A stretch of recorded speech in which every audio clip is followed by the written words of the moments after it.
Immortal Cultivation family, starting with extreme effort to gain experience. This video is purely for entertainment and does not infringe on copyrights or laws. The rights to the novel and image belong to the original author. We do not claim ownership.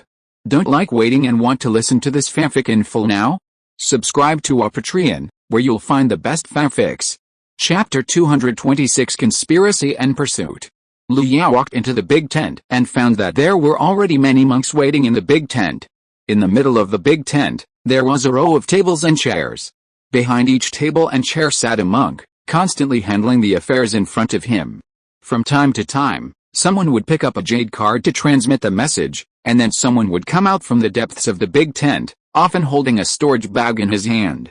Lu Ya was not anxious, and he found a relatively small team and lined up. He didn't wait too long, and it was Lu Ya's turn. Lu Ya skillfully handed over his own life card and the 10 life cards he had collected in his hand. He saw many monks do this operation when he was queuing, and this behavior must have been commonplace for everyone here. Sure enough, the old monk sitting opposite him didn't even look at Lu Ya, but just silently took all the life cards in Lu Ya's hand. Then he calculated it, and after ensuring that it was correct, he swept the 10 life cards into the basket under the table, and picked up Lu Ya's life card and inserted it into the small formation on the table. Lu Ya saw that the merit points on his life card began to rise until it reached 498 points. The old monk took out Lu Ya's life card and threw it to Lu Ya again. He looked at him with cloudy eyes, as if asking him if he had anything else to do. Lu Ya understood his look, so he put the life card away and asked, "I want to exchange merit points." The old monk lowered his eyes, took out a jade slip from the table, threw it to Lu Ya, and said in an old and slow voice, "The exchange items are all in it. If you like it, you can come to me again to exchange it." Next, Lu Ya took the jade slip, thanked him, and got up to leave. Playing with the jade slip in his hand, Lu Ya did not leave. He found an empty corner in the big tent and checked the information recorded on the jade slip. There was a lot of information in the jade slip. Lu Ya looked at it for a long time before retracting his consciousness. Oh, there are so many good things. Lu Ya took a breath, looked at the jade slip in his hand, and sighed. The wealth of the Demon Slayer Alliance really opened his eyes. In the outside world, the foundation building pills that were fought over by key training monks only cost 30 merit points to exchange for 1 here, which means that 1 merit point is worth more than 20 medium-grade spirit stones. But here, you only need to kill 3 second-level monsters, or 31st-level monsters to exchange for 1. And the precious pills that assist foundation-building monks to break through to the Golden Core realm only cost 500 merit points. These are still produced, and the most important thing is the spiritual medicines and various natural treasures. For example, the natural treasure Jengjin Liasha, which can be used for underground foundation building, only costs 8,000 merit points to exchange. And Jengjin Liasha is only in the middle level among all the natural treasures. The top treasure is a mysterious thing called Liuli Purple Key. According to the introduction in the Jade Slip, this Liuli Purple Key can be refined into a lifelong magic weapon, and can also be directly refined into an existing magic weapon as an auxiliary material. Its function is to allow magic weapons to directly give birth to spirits, which are innate spirits rather than spirits cultivated later in life. You should know that the spirits of magic weapons in the current cultivation world are all cultivated later in life. And there are generally 2 methods. One is that the cultivators continue to nourish their own magic weapons over time, and eventually make the magic weapons have spirits. The other is to absorb the souls of monsters or humans and forcibly refine them into magic weapons and exist as spirits. This method is too cruel, but in a region dominated by the demon sects such as Yankee Domain, it is the most mainstream method. In addition to being in tune with the master's mind and loyal, the magic weapons with innate spirits also have high wisdom and can autonomously absorb the spiritual energy of heaven and earth for cultivation. Any magic weapon that gives birth to innate spirits may eventually launch an impact on the path of immortal weapons.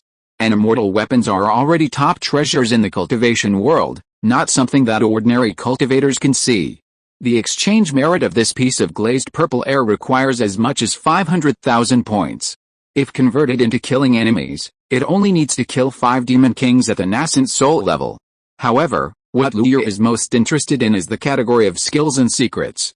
When he saw the Blood River Giant Body technique of the Blood Refining sect and the most famous Blood Refining technique, Lu Ya couldn't believe it. A first-class sect like the blood refining sect would actually take out all the sect suppressing techniques. And it seems that it is not just the blood refining sect. Many sects, even the yin-yang demon sect, have some skills and secrets that appear in the exchange list. Such a move makes Luyer feel that the Demon Slayer Alliance is still quite courageous. And the Blood River Giant Body technique that Luyer is most interested in can be exchanged for only 3,000 merit points. This is nothing short of an unexpected surprise for Luyer. His eyes looked at the depths of the big tent without a trace, which seemed to be a warehouse. But after just a glance, Luyer retracted his gaze. This is a camp, where there are many giant cultivators, and there may be more than one unyielding cultivator. Any cultivator who dares to have undue desires for the warehouse is trying to take a shortcut in life and fast forward to the stage of reincarnation. No, there will not even be a chance of reincarnation. The biggest possibility is that the soul will be annihilated, without a trace of existence. Luyer put away the jade slip and left quickly without looking back. Merit. Merit. He needs a lot of merit. Luyer made up his mind that when the next battle breaks out, he will definitely not go with a coping mentality like this time. He will take the initiative to attack and use the lives of monsters to forge his merits and get what he wants. After walking out of the big tent, Luyer suddenly reacted, and when he looked back at the big tent for exchanging merits, his eyes became complicated. It is worthy of being a sect that can rule an area. This glaring conspiracy is simple, direct and rough, but it can make everyone unable to refuse. Originally Luyer was still curious about why the monks who entered the battlefield were so crazy and desperate, but now he finally knew. When people have a pursuit, and this pursuit is clear and within reach, everyone will give all their strength for this pursuit that is within reach and clear. Therefore, there are so many monks who risk their lives to fight with monsters, and so many monks who desperately snatch other people's life cards, all for their own cultivation path to be smoother and unobstructed. In silence all the way, Luyer returned to his residence, and the two people from the Hoenn sect still hadn't come back. Luyer estimated that the two people were probably in danger. Clearing the distracting thoughts in his mind, Luyer closed his eyes and entered into practice. Everyone, remember to vote. Chapter 227 Accumulating Merits. Time flies, and Luyer has been in Yankee Mountain for more than half a month. In this half-month, the human race has fought with the demon race for 7 times, and there will be a battle every 2 days, with the purpose of wearing out the opponent's living strength. The most dangerous time, the opponent dispatched a total of 3 unyielding demons, who beat the Zoo ancestor who lived here so hard that he almost couldn't even maintain a Zoo Dharma body. Finally, they fled back to the camp in a panic, and relied on the camp formation to drag the Yin Jiubin, the great elder of the Yin-Yang demon sect of the Demon Slaying Alliance, to rescue them, and only then resolve this crisis. In that battle, Luyer killed 7 second-level peak demon beasts in the formation, and finally attracted a 3rd-level demon king. For the 500 merits, Luyer took advantage of the chaos of the human race's retreat and killed them with thunder, then disappeared into the crowd and returned to the camp safely. On the wooden bed, Luyer put down the life card in his hand and calculated in his mind. I already have 4,300 merit points, and I need 700 more to exchange for the Blood River Giant Body technique. I hope the intensity of the war will be this high in the future. In the past, the intensity of the war was not so high. Generally, there would be a battle every 7 to 10 days. In special periods, there might be a battle every 3 to 5 days, which was considered frequent. The recent battles every 2 days have made many cultivators have a vague suspicion that the final decisive battle is not far away. Recently, discussions about this aspect have never stopped in the camp, so Luyer also knows this. Thanks to this high-intensity war, Luyer's ranking on the merit list is not conspicuous. Now the first-ranked Yankee Saint has almost 20,000 merit points, and the top 10 have no less than 10,000 merit points. In contrast, Luyer's merit points ranked 93rd seem mediocre. This is also what Luyer wants to see, to earn merit points quietly, and when the merit points are enough, he can exchange for what he needs. Luyer habitually opens the skill panel. During this period of time, the experience of various spells has been steadily increasing, and the experience of Palm Thunder has exceeded 300,000. I believe that in the near future, this thunder method will give birth to supernatural powers.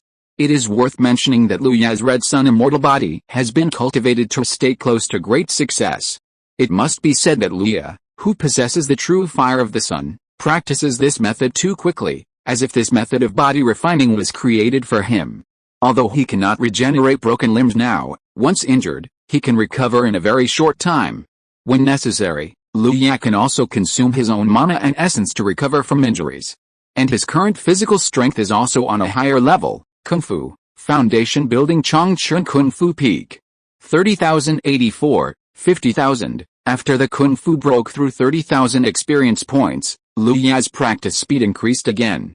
Because he is now on the front line, Liu Ya did not use the black cloth ball to assist in cultivation.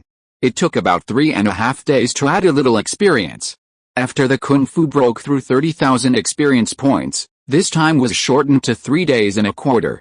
The difficulty of cultivating the 8th level of foundation building is much higher than before. Without the assistance of the black cloth ball and the quiet room of the city lord's mansion, Liu Ya is very satisfied with the current speed. Moreover, Liu Ya has never encountered any bottlenecks in his cultivation.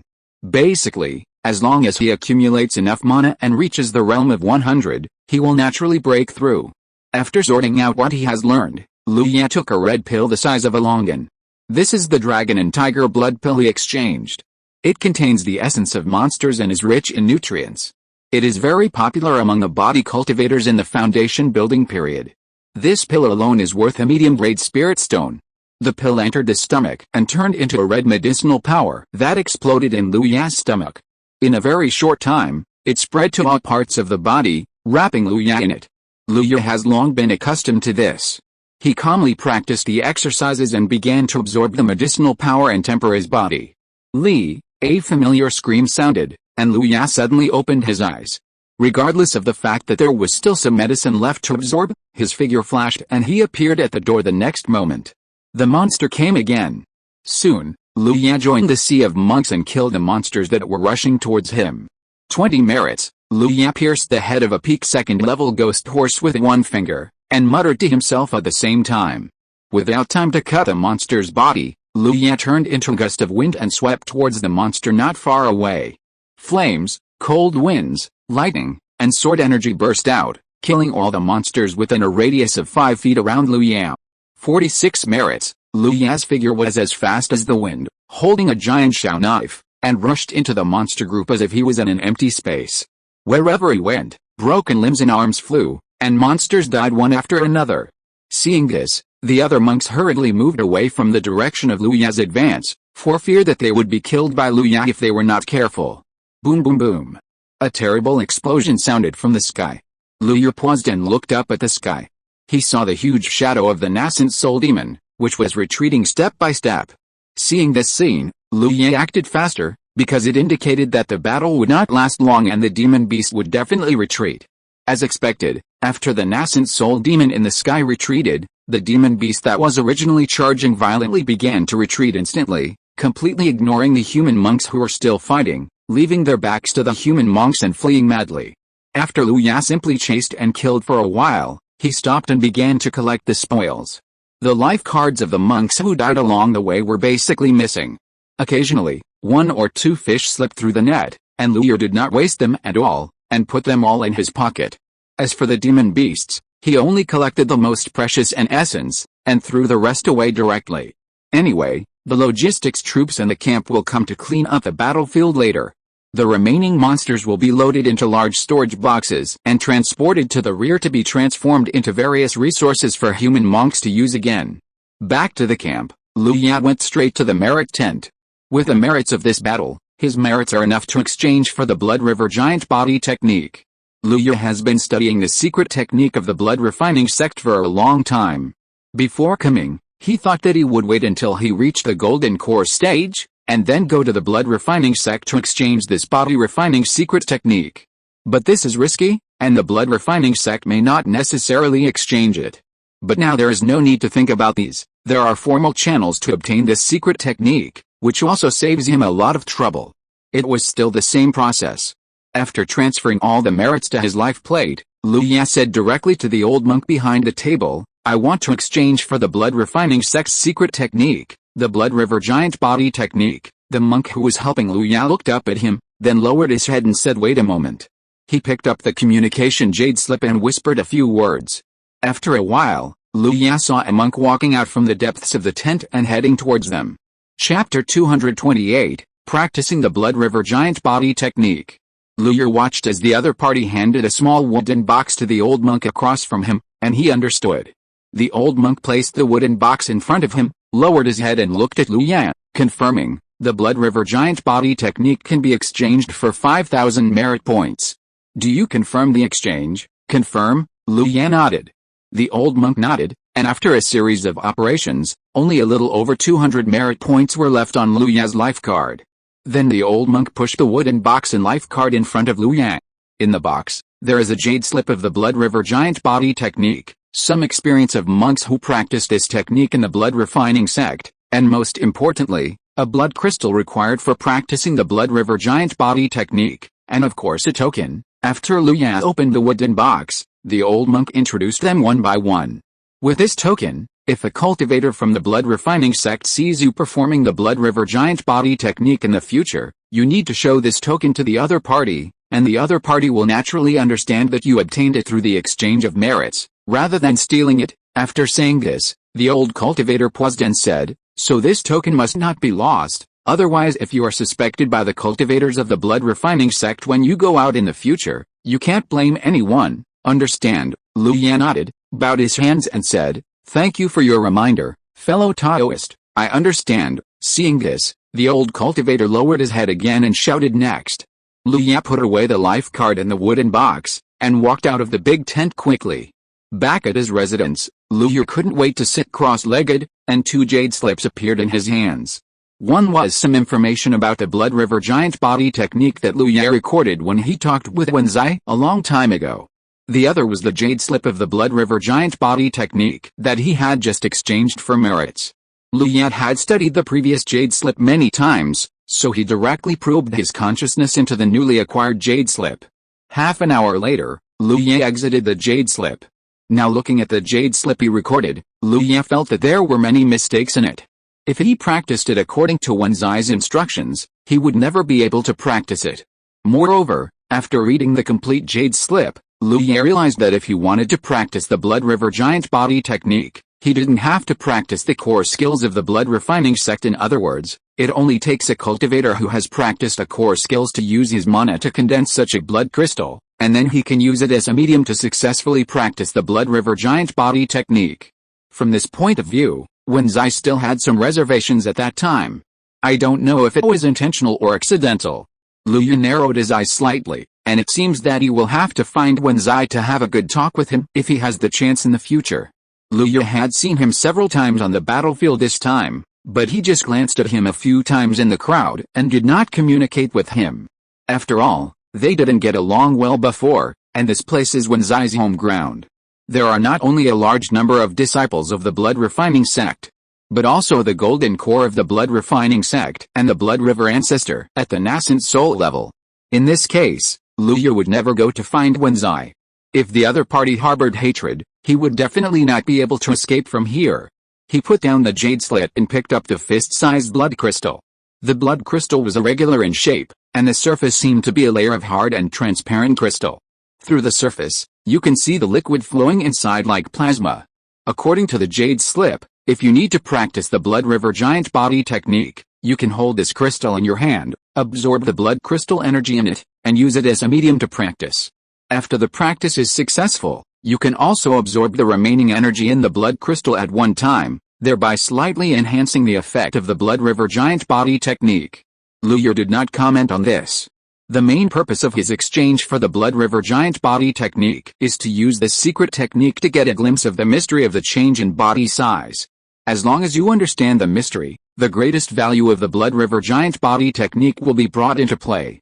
However, in exchange for this secret technique, the blood refining sect actually gave him a copy of the cultivation experience, which Lu Ya had not expected.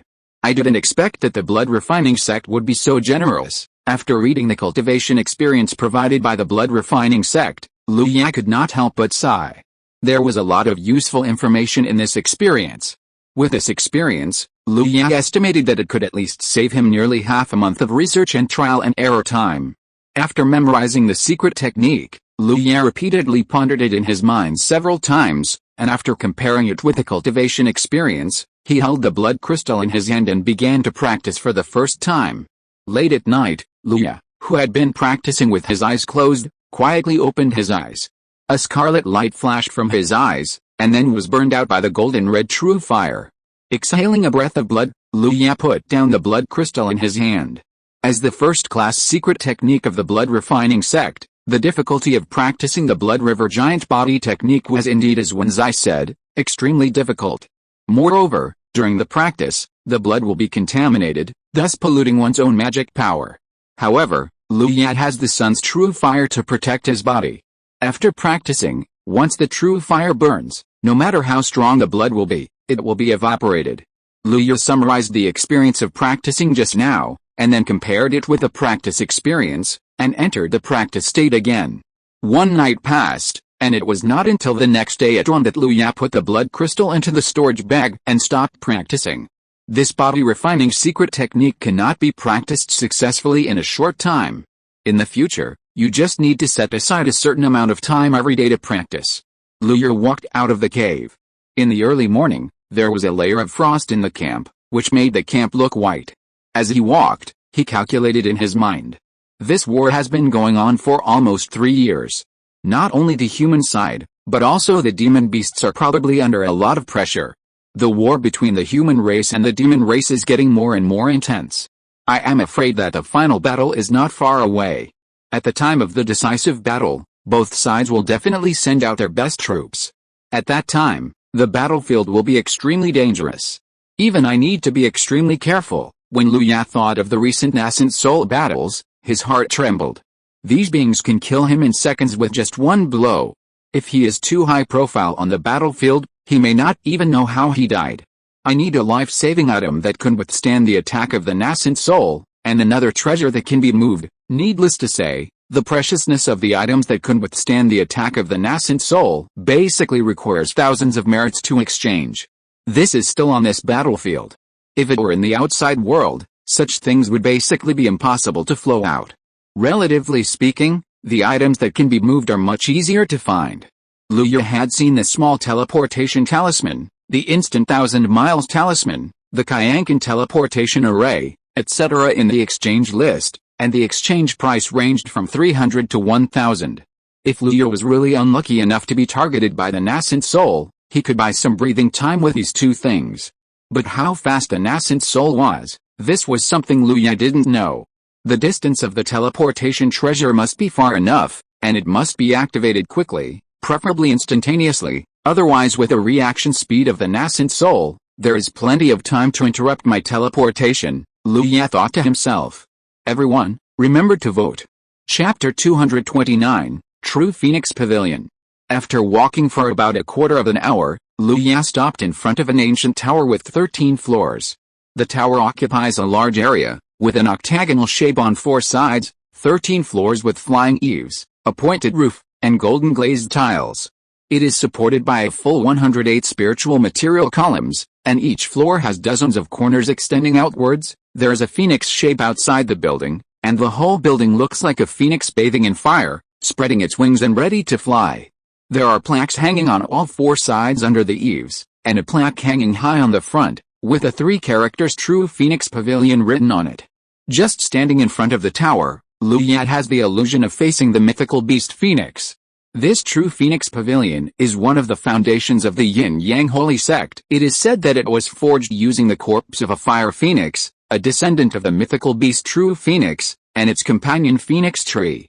There is a world inside the True Phoenix Pavilion, and its most important function is to help monks practice. To be frank, a monk's 1 day of practice in it can be compared to 5 to 10 days of practice in the outside world. Of course, the True Phoenix Pavilion is not open for free. Cultivators can consume merits in exchange for the time they stay in the True Phoenix Pavilion. The higher you go, the more merits you consume. Liu Ye had known the function of the True Phoenix Pavilion before, but because he needed to save merits to exchange for the Blood River Giant Body Technique, he had never been here. Now that the Blood River Giant Body Technique is in hand and the biggest goal has been achieved, Liu Ye has made up his mind and plans to experience it in the True Phoenix Pavilion. He stepped into the True Phoenix Pavilion. There was no one guarding the pavilion, and the wooden doors were closed. Lu Yu looked up and saw that the higher the floor, the fewer rooms there were. Without pausing, Lu Ya went all the way to the 7th floor, found an empty room, and took out the life card according to the method he learned and pasted it on the door.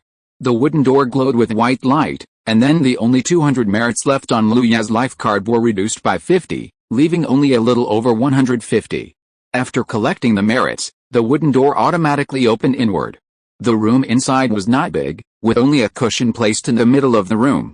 Lu Ya stepped into the room, and the wooden door behind him closed automatically. He first looked around curiously, and even touched the wall, but finally found nothing, so he sat down on the futon. As soon as he sat down, Lu Ya's expression changed. In his perception, the originally ordinary room suddenly became extraordinary. The 4 walls, including the top of the head and the floor, seemed to have been turned on, and a trace of rich spiritual energy was released from them, filling the entire room in the blink of an eye. Lu Yu took a deep breath and felt that the speed of the mana in his body was a little faster. So magical, the spiritual energy in this room is not only pure, but also has the function of helping cultivators speed up the efficiency of the operation of the exercises. This is only the 7th floor in the middle, and there are still 5 floors above. It can be imagined how much the floors above will increase the speed of cultivation, but correspondingly, the merits required are also much higher. Lu Yu chose the 7th floor. It takes 50 merits to practice for a whole day. Going up 1 floor will increase 20 merits. Even if you have merits, you can't go up to the top 13th floor. It is specially prepared for cultivators at the Jinden and unyielding levels. No wonder this Zhenhe pavilion can help cultivators practice. It is worthy of the foundation of a large sect. Even such a treasure is willing to be taken out. This makes Lu Ya's understanding of the Demon Slayer alliance more profound. Without wasting time, Lu Ya sat cross-legged and then went directly into the state of practice. As Lu Ya actively practiced the skills to absorb the surrounding spiritual energy, the ownerless spiritual energy in the room suddenly seemed to have found the source and swarmed into Lu Ya's body. The spiritual energy entered the body, and the mana that was already running fast was like adding lubricant to the engine, and the speed of operation soared by at least 30%. The higher the speed of operation, the faster the speed of absorbing spiritual energy will naturally increase. Moreover, the spiritual energy accumulated in the true Phoenix Pavilion is similar to the spiritual energy in the black cloth ball held by Lu Ya. It can be directly absorbed by the cultivator without refining. After 2 rounds of circulation, it can be completely transformed into one's own magic power for one's own use. When Lu Ya woke up again, it was already the next day, and the familiar roar of violence sounded in his ears. He slowly exhaled a breath of turbid air, slightly calmed the high-speed running magic power in his body, and a flash of joy flashed across his eyes. This practice is equivalent to his usual 8 days of practice. If he can practice in the true Phoenix Pavilion all the time, 1.5 months of practice can be equivalent to a year of hard practice for others, so there is no need to worry about the hopelessness of building a foundation and the failure of the golden elixir. The joy faded, and Lu Yu couldn't help but sighed. No wonder the yin-yang sect can become the top sect in Yanka domain. With such a treasure, the speed of cultivating disciples is several times faster than that of others. How can it be weak? In a sense, the number of cultivators largely represents the overall strength of a sect. The yin-yang sect holds such a treasure. Not only can it train monks at a much faster speed than other sects, it can also potentially increase the output of high-level monks in the sect. Because the speed of cultivation is fast, it means that it takes less time to advance than others, and relatively speaking, the time spent on cultivation is longer. With enough time, the chance of attacking a higher realm is greatly increased. Lu Yu slowly stood up, and there were waves of swelling and tingling in his meridians. This was the result of overloading the absorption of spiritual energy and running mana in a short period of time. However, after Lu Ya stretched his body several times and circulated the blood and qi throughout his body, these slight pains disappeared without a trace. This is the benefit of physical training. With high physical strength, the body's tolerance and recovery ability will be strengthened synchronously. Such a slight negative impact will not be considered an impact on Lu Ya. This is a good thing. Lu Ya sighed again and walked out of the room. After Lu Ya walked out of the room, he saw many monks like him, who had just opened the door and walked out. There were also monks who were quick and had already gone downstairs and rushed out of the building. They're attacking again. Don't these beasts need a rest? I've only been practicing for a while, and I've lost 50 merits." An exasperated voice sounded not far from Lu Yao. Lu Yao turned around and saw a late-stage foundation-building cultivator yelling and cursing. The pain in his words was clearly visible. Lu Yao could only express his sympathy in his heart, and at the same time he was glad that he had practiced for 10 hours and didn't waste many merits. However, despite the scolding, the man followed the crowd downstairs and rushed to the battlefield. He had to go. As long as the monsters attacked, no cultivator was allowed to be in the camp except for the logistics personnel. Once discovered, they would be killed on the spot without any chance of easing. Therefore, once the assembly whistle sounded, all cultivators would stop doing anything and rush to the battlefield as soon as possible. Lu Yao followed the crowd to the city wall. Looking at the monsters rushing in the distance, his eyes suddenly narrowed. Everyone, remember to vote. If you're listening to this novel on a channel other than Fanfic World, it means they downloaded and uploaded it without effort. We cordially invite you to visit our channel, Mundo Fanfic Novelis. There you'll find the original version of this story and you can explore many other novels of various genres. We're waiting for you to immerse yourself in a world of incredible novels. Chapter 230 Unusual. Looking at the monsters that were coming like a tsunami as usual, Lu Yao suddenly had a bad feeling for some reason. However, this feeling did not last long before it was interrupted by the yin-yang holy sex pink-robed Jindan. Under his leadership, all the monks in the camp desperately put on various defensive spells on themselves, and then drove the rainbow light of the magic weapon and rushed to the battlefield. If you look down from a high altitude, this grand scene is enough to be recorded in the human history of Lu Yao's previous life. But here, it is just a battle between the human race and the monster race in one area. Lu Yao followed in the crowd. The Zuanil spirit shield on his body, which had reached the peak level, was extremely strong. Even if he was attacked by several second-level peak monsters at the same time, he could not break it. Boom boom boom. The giant and monk in the front had already fought with a monster king, and various magic weapons and spells were flying, and his innate abilities emerged in an endless stream, and the sound of explosions was endless. Kill. At the front of the battle line, groups of monks in the formation burst into roars. Under the gaze of the monks behind them, they crashed into the surging monster waves like a full power loader. At the moment of contact, the formation burst out with a powerful aura, blasting all the monsters blocking the way. This power is comparable to golden elixir attack. This is the biggest difference between humans and monsters. Human monks will use various external objects to strengthen themselves, and will use the formation to move forward in a group, exerting a power far beyond their own cultivation. On the other hand, the monsters can only rely on themselves. This is also the reason why Yankee Domain has fewer human monks than monsters, but can remain undefeated. The battle group in the front of the formation blasted into the monster tide like meteorites, forcibly breaking the monster tide's offensive. The battlefield was spread out in an instant, and the monks in the back immediately took the opportunity to rush into the monsters, either alone or in groups of 2 or 3, and began to fight with the monsters. Lu Yao held the giant Shao knife, his eyes full of caution. From the beginning of the battle to now, in just half an hour, he has killed as many as 14 second-level peak monsters. Although it did not cause any pressure to him, such a high frequency of appearance made Lu Yao realize that the quality of the monster attack this time was far superior to the previous ones. Taking the time to look around, Lu Yao was suddenly shocked. In the past, the ratio of monks to monsters around him was about 4 to 6, but this time it was reversed. The number of monsters was 60%, and the number of monks was only 40%. Lu Yao glanced at the ground from the corner of his eyes. The corpses of humans and monsters everywhere seemed to tell him that the disappeared human monks had been buried here. "Get out!" An angry shout sounded from the air, and Lu Yao looked up suddenly. He saw that Jin Haixin, who was originally fighting 1 against 2, was surrounded by 4 monster kings at this time. The soaring demonic energy almost completely submerged Jin Haixin. Jin Haixin's face was livid, and the golden elixir in his body burst out without reservation. The surging mana turned into his most powerful spell, and he slapped the Blood Wolf Demon King on the side. At this time, the encirclement had just formed.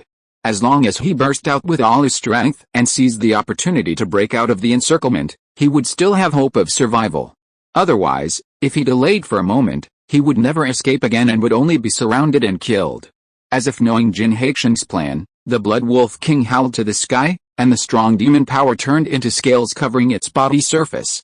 He did not dodge or evade, and took Jin Haixing's full strength attack with his demon body. Blood mixed with some organ fragments spurted out of the Blood Wolf King's mouth.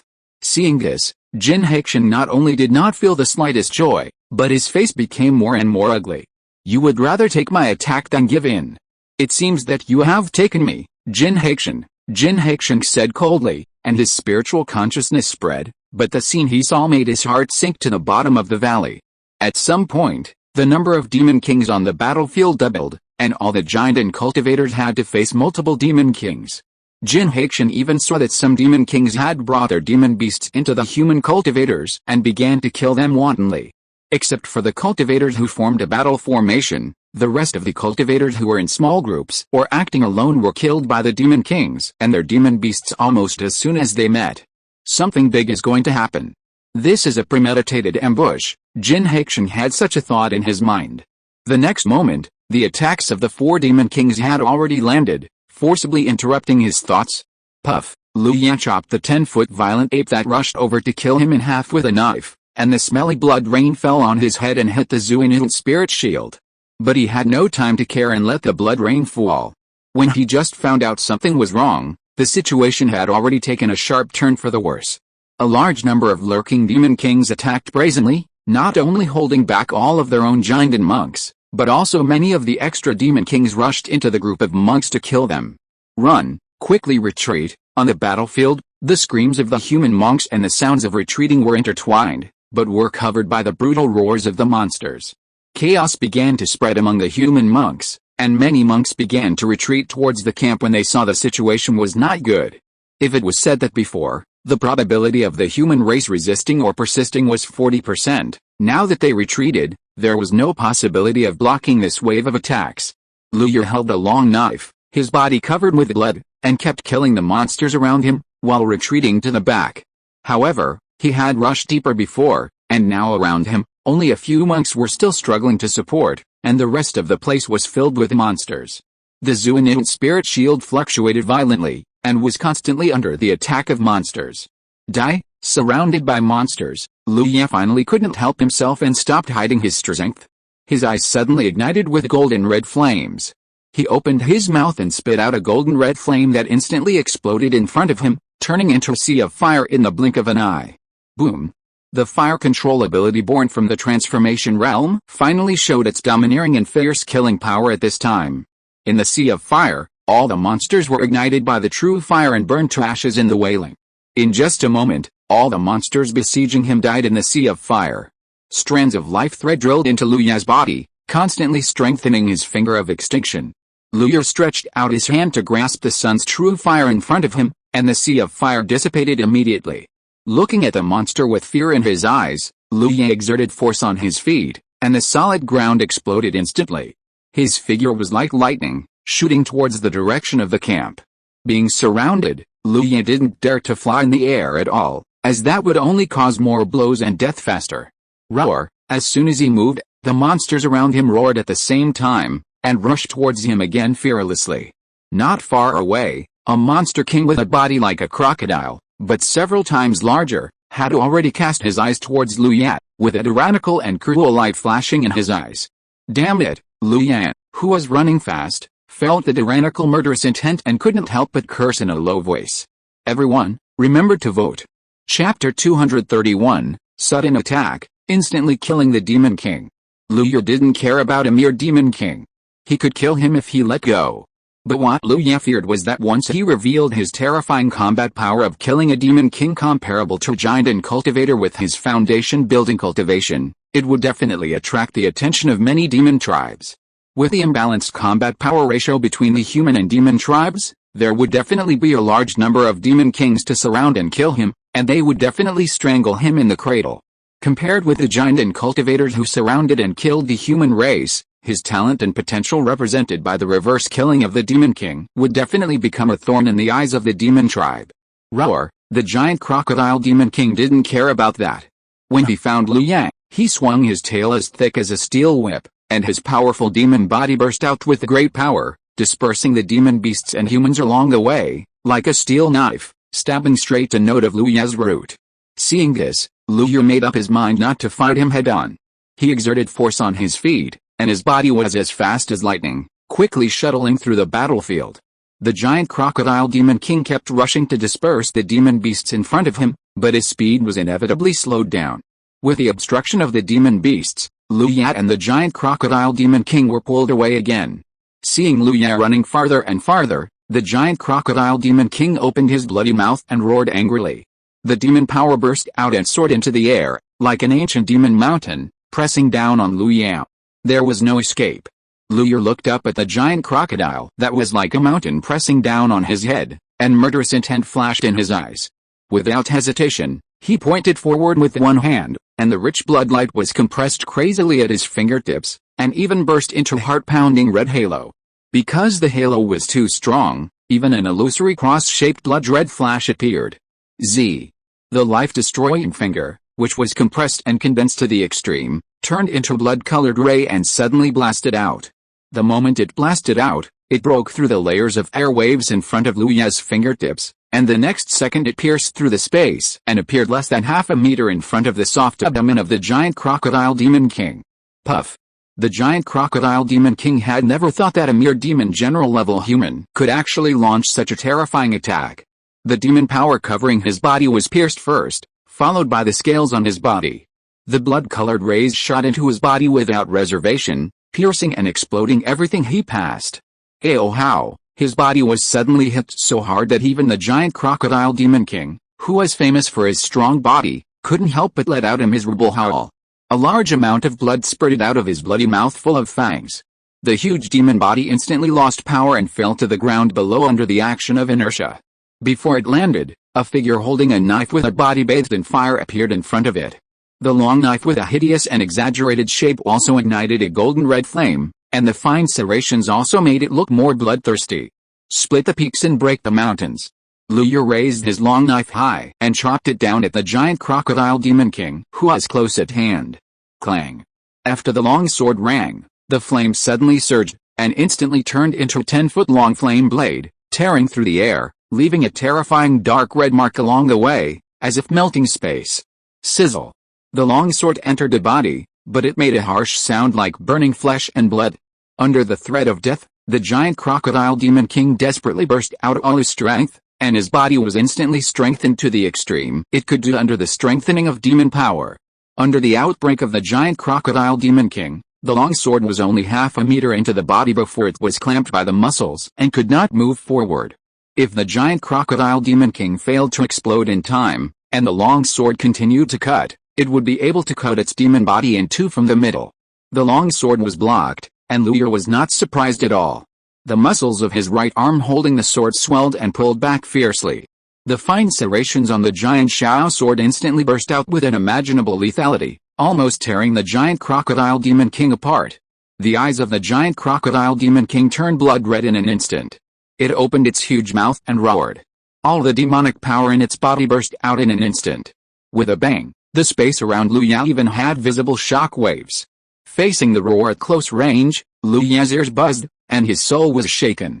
The giant crocodile demon king in front of him had multiple devil images. The bloody mouth was as fast as lightning and bit down at Liu Ya. Once bitten, Liu Ya would have no chance of escaping under the giant crocodile demon king's innate ability of death roll.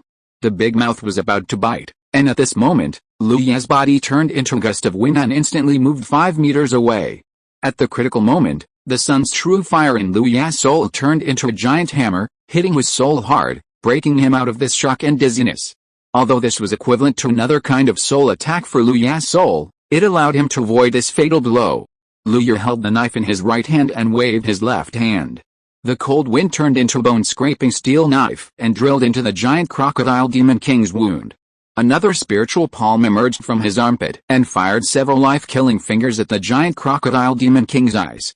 Under the two great magical powers, the giant crocodile demon king felt that his blood and even his demon power were about to freeze, and his reaction was more than a beat slower. In a life and death duel at the Jinden level, a half-beat slower reaction is already fatal enough, not to mention that under the influence of Guang Muffin, the giant crocodile demon king's reaction was even slower. Liu Ya left a residual image on the spot and instantly appeared above the giant crocodile demon king's head, holding a long knife with both hands. The long knife was burning with extremely condensed flames and pierced through it. The flame broke through the defense, and the long knife was unimpeded and went straight into the brain.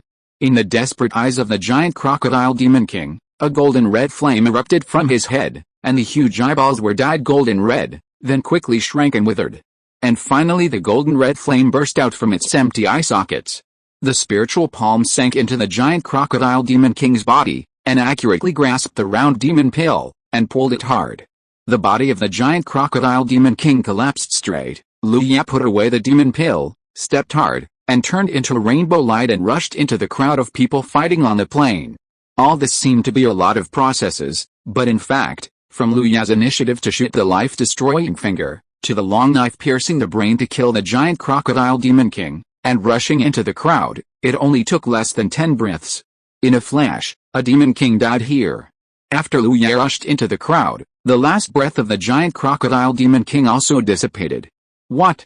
Megalodon is dead. How is it possible? Who killed it? Is there a hidden giant and cultivator among the human race? The death of the giant crocodile demon king shocked the surrounding demon kings who were besieging the human race's giant. They all looked at the battlefield below in doubt. It's over. Megalodon is the offspring of the great demon king of the wasteland. Its death here will inevitably trigger the rage of the great demon king of the wasteland. Find the murderer, otherwise we will also suffer. Several demon kings from the great wasteland who were ordered to guard the giant crocodile demon king were so frightened that they didn't even care about the giant in front of them and began to look for Lu Ya's trace. Chapter 232, Golden Core Self-Destruction. But although they were ordered to protect the giant crocodile demon king, they could not be distracted on the battlefield. When they could not sense the breath of the giant crocodile demon king and found that something was wrong, Lu Ya had already rushed into the battlefield below and disappeared. Unable to find the trace of the murderer, the black dragons with single horns roared again and again, and their demonic power was vibrating vigorously. Waste, we obviously didn't let it participate in the siege of the human race's golden elixir, just in case it had any mistakes. I didn't expect to let it kill some human races at the level of demon generals, and it even cost its life. It's just waste, don't say it. Find the human cultivator with a knife, do your best to kill him. It's better to capture him alive and hand him over to the Lord of the Wild Marsh, otherwise you and I will prepare to escape. Next to the black dragon, a rat king with dark purple fur about 10 feet long said with cold eyes. How to find him?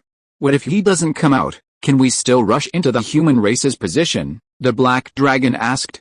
It didn't work before, but it won't work this time. The purple rat king looked at the huge wall in front of the human position. This time, the huge wall can't stop us. It can't stop us. Hearing the words of the purple rat king, the black dragon barely suppressed the anger in his heart, and a violent killing intent flashed in his eyes, and he pounced on the giant and monks who had besieged him before.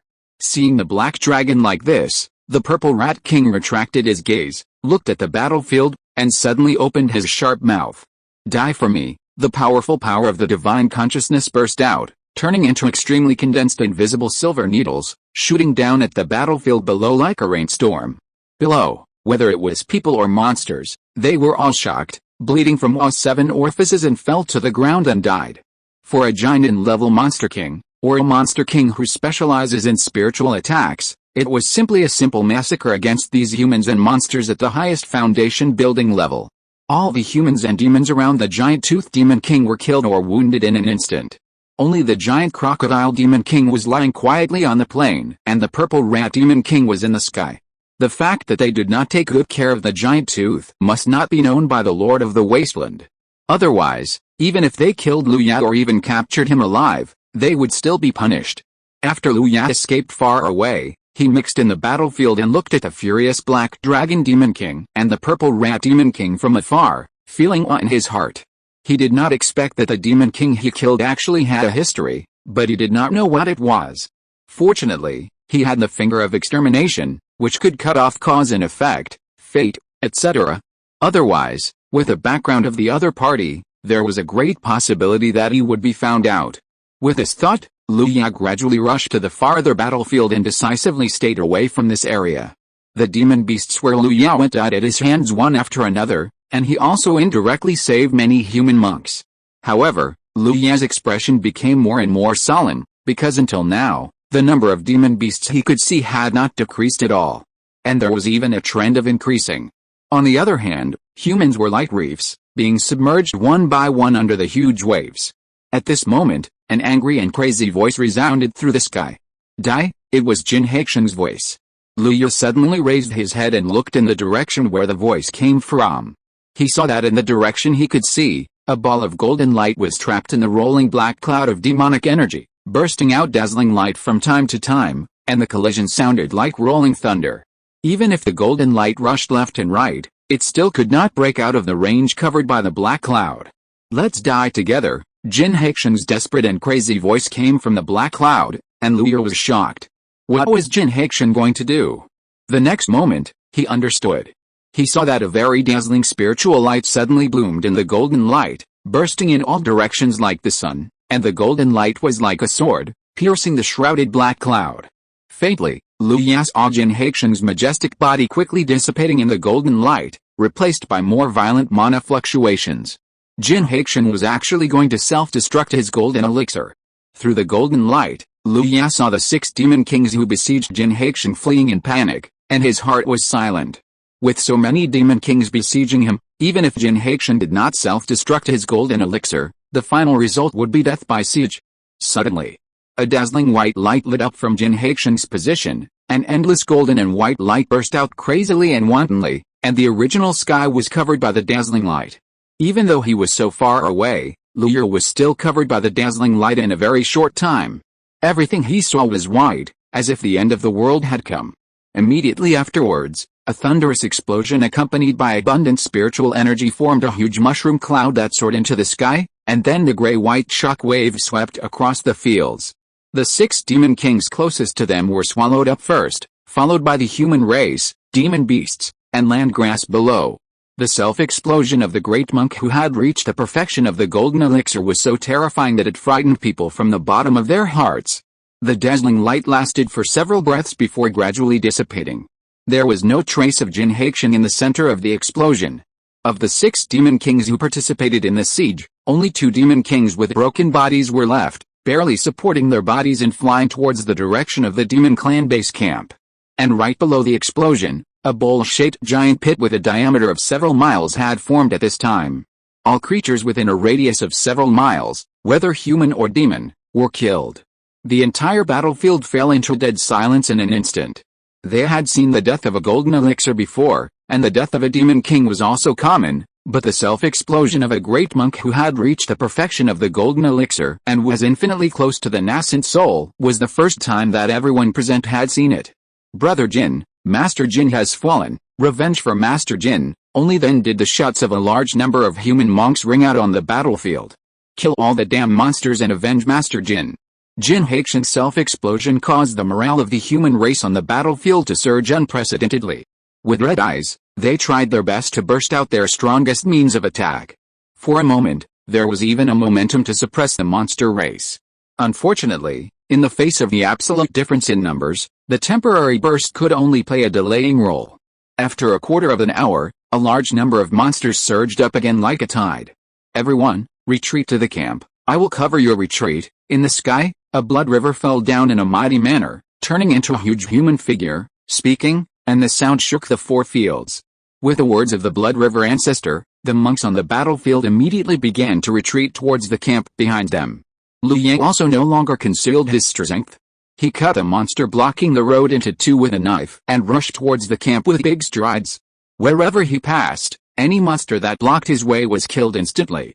Even a peak level 2 monster was killed on the spot with just 1 finger from Lu Yue. Dear friends, remember to vote. Chapter 233 Blood Sun One's Eye. The sharp sword energy that seemed to be real cut off all the monsters that stood in his way. Lu Yue exuded a strong bloody smell and continued to charge into the monsters. The flight was only a quarter of an hour away, but now he had been charging for half a day, and the wall was still out of reach. All he could see were monsters, and their roars and roars resounded through the sky. He had to speed up. Lu Yue knew that if he delayed any longer, he might not be able to escape, so he jumped up from the plane, and the swift wind escape suddenly burst out, like a stream of light passing over the monsters' heads and flying towards the camp. In just 2 breaths, Lu Yue had crossed a distance of hundreds of meters and fell back into the monsters before the monsters could react. Roar! He killed the monsters that pounced on him with a knife, and took out a bottle of key recovering pills from his storage bag. He exerted force with his palm, and the jade bottle shattered, and several pills were swallowed by Liu Ya in one gulp. After such a long battle, even though Liu Ya's magic power was strong, it was only 50% or 60% of it at this moment. Chong Chun-gong was running wildly, trying his best to digest the medicinal power of the pill in his stomach. After doing all this, Liu Ya rushed out again without any pause. Boom boom boom. The thick ground spikes shot up into the sky, knocking the mountain giant turtle that was blocking Liu Ya to the ground. Liu Ya flashed past it, and a wisp of finger force shot into its body from the connection between the giant turtle's abdomen and neck. The giant turtle's body trembled, and the fire of life was extinguished instantly. A wisp of life thread merged into Liu Ya's body. Liu Ya was shocked and rushed forward again. Boom. There was a loud noise coming from behind him on the right side, and Liu Ya tilted his head to look. He saw a blood-colored giant that was more than 10 feet tall rising from the ground. With unparalleled power in his gestures, he blew away all the monsters around it. People from the blood-refining sect. With just one glance, Liu Ya understood the other party's origin. The 10-plus Zhang Blood River true body looked like a giant's henron. Retracting his gaze, Liu Ya blew out a wisp of bean fire, igniting the giant python in front of him. Then the flame turned into a giant python, and under Liu Ya's control, it rushed forward. Boom, boom, boom. The continuous loud noises were getting closer and closer. Liu Ya looked back and saw the giant's henron of the blood-refining sect running towards him with big strides. Originally, the distance was far away, and Liu Ya hadn't noticed it. At this moment, as the opponent approached, Liu Ya suddenly realized that the appearance of this Blood River true body was somewhat similar to Zhu Zi Wenzai, whom he had met once. In just a few breaths, the blood-colored giant had rushed behind Liu Ya. Without the slightest pause, the blood-colored giant clenched his fist with one hand and smashed it hard towards Liu Ya's back. Its speed was so fast and powerful that it was almost impossible to react. When the giant fist fell, Liu Ya, who had been alert for a long time, instantly disappeared from the spot and appeared 5 zang away. City Lord Liu, it's been a long time since we last met. The blood-colored giant opened and closed its mouth, making a deafening roar. Liu Ya turned his head slightly, looked at the blood-colored giant with a cold gaze, and said calmly, Zhu Zi Wenzai. Ha ha ha, City Lord Liu has a good memory. The blood-colored giant laughed wildly, and the sound shook the surroundings. Even the surrounding monsters retreated in fear, not daring to approach Zhu Zi Wenzai at this moment. My memory is not very good. If you hadn't appeared in front of me, I'm afraid I wouldn't be able to remember it, Liu Ya said lightly, his long sword slightly against the forehead of a tiger monster under him. Lord Liu, you are a forgetful person, but I dare not forget for a moment. My master, my family and I have worked so hard for so long and paid so much to get the Xianji star, but you took it away from me so easily. The blood-colored giant transformed by Zhu Zi Wengxi was shocked, and the resentment in his tone was almost unresolvable. At the same time, the extremely rich bloody smell burst out wildly with him as the center, and the airwaves rolled and were very scary. Puchy, facing the imposing Zhu Zi Wengxi, Liu Ya calmly stabbed the tip of the knife into the back of the tiger monster under his feet, and then slowly pulled it out. The long knife was swung, and the sharp edge shone everywhere. What? Zhu Zi has achieved the golden core now, and he plans to settle old scores with me. Liu Ya looked up at the blood-colored giant's face twisted by anger and resentment, and asked indifferently. So what? You are a genius, but am I a mediocre one? Liu Ya's calm tone made Wenzai, who was already resentful, instantly furious. His blood and energy surged, and his huge palm grabbed Liu Ya as fast as lightning. If there is a road to heaven, you will not take it. If there is no door to hell, you will come. So what if you have a golden elixir? A blazing sunfire rose from Liu Ya's body. He moved and took the initiative to hit the giant hand of Wenzai. Boom! The flame collided with a giant palm, and a strong shock wave erupted instantly. The flame and blood exploded a circle of scarlet airwaves under the collision. Liu Ya looked up, and the sunfire surged all over his body. In the blink of an eye, it burned Wenzai's whole body along the giant palm, turning him into a giant of fire. Humph! This fire can't do anything to me now, Wenzai shouted angrily, and bloodlight flowed on the Blood River's true body, shaking off all the sunfire. Die? After successfully defusing Liu Ya's flaming attack, Wenzai's eyes were filled with murderous intent. Several blood-colored tentacles on his real body turned into sharp swords and shot towards Liu Ya. Bang! Facing the blood-colored sharp sword, Lu Ya's spiritual palm under his armpit calmly made a gesture, and one by one, the 1 yuan weak water hit the blood-colored sharp sword like a cannonball. At the same time, Lu Ya's long sword disappeared, and his free right hand flicked his fingers. A lightning bolt as thick as an adult's waist shot towards the head of the blood-colored giant. The blood-colored sharp sword was smashed by the water ball transformed by the 1 yuan weak water, and the palm thunder exploded in front of the head of the blood-colored giant almost instantly. Zzz. Dense arcs of electricity jumped on Wenzai's body, and the great destructive power evaporated some of the plasma on the surface of his blood river real body. Lu Ya held it with one hand, and the battlefield suddenly changed, calling the wind and rain, thunder and lightning. Without pausing, taking advantage of the moment when Wenzai fell into paralysis, Lu Ya directly used his most powerful killing magic. The white Guangmo wind blew across the blood river true body, taking away pieces of blood light. The raindrops formed by the 1 yuan weak water weighed more than 1,000 pounds, and fell on Wenzai's blood river true body like shells, smashing deep pits in his blood river true body. Wenzai's whole body was shocked, as if he had been hit hard, and his body was stiff in place, unable to move at all. How is it possible? How can he be so strong? The power of this spell last time was obviously not as terrifying as it is now. Wenzai looked at his blood river true body in disbelief. Under Lu Ya's attack, he could hardly move, and the blood river true body had already shown an unstable trend. Crack! A loud noise sounded from the sky, and before Wenzai had time to look up, he felt a creepy feeling in his heart, as if he would die on the spot on the next moment.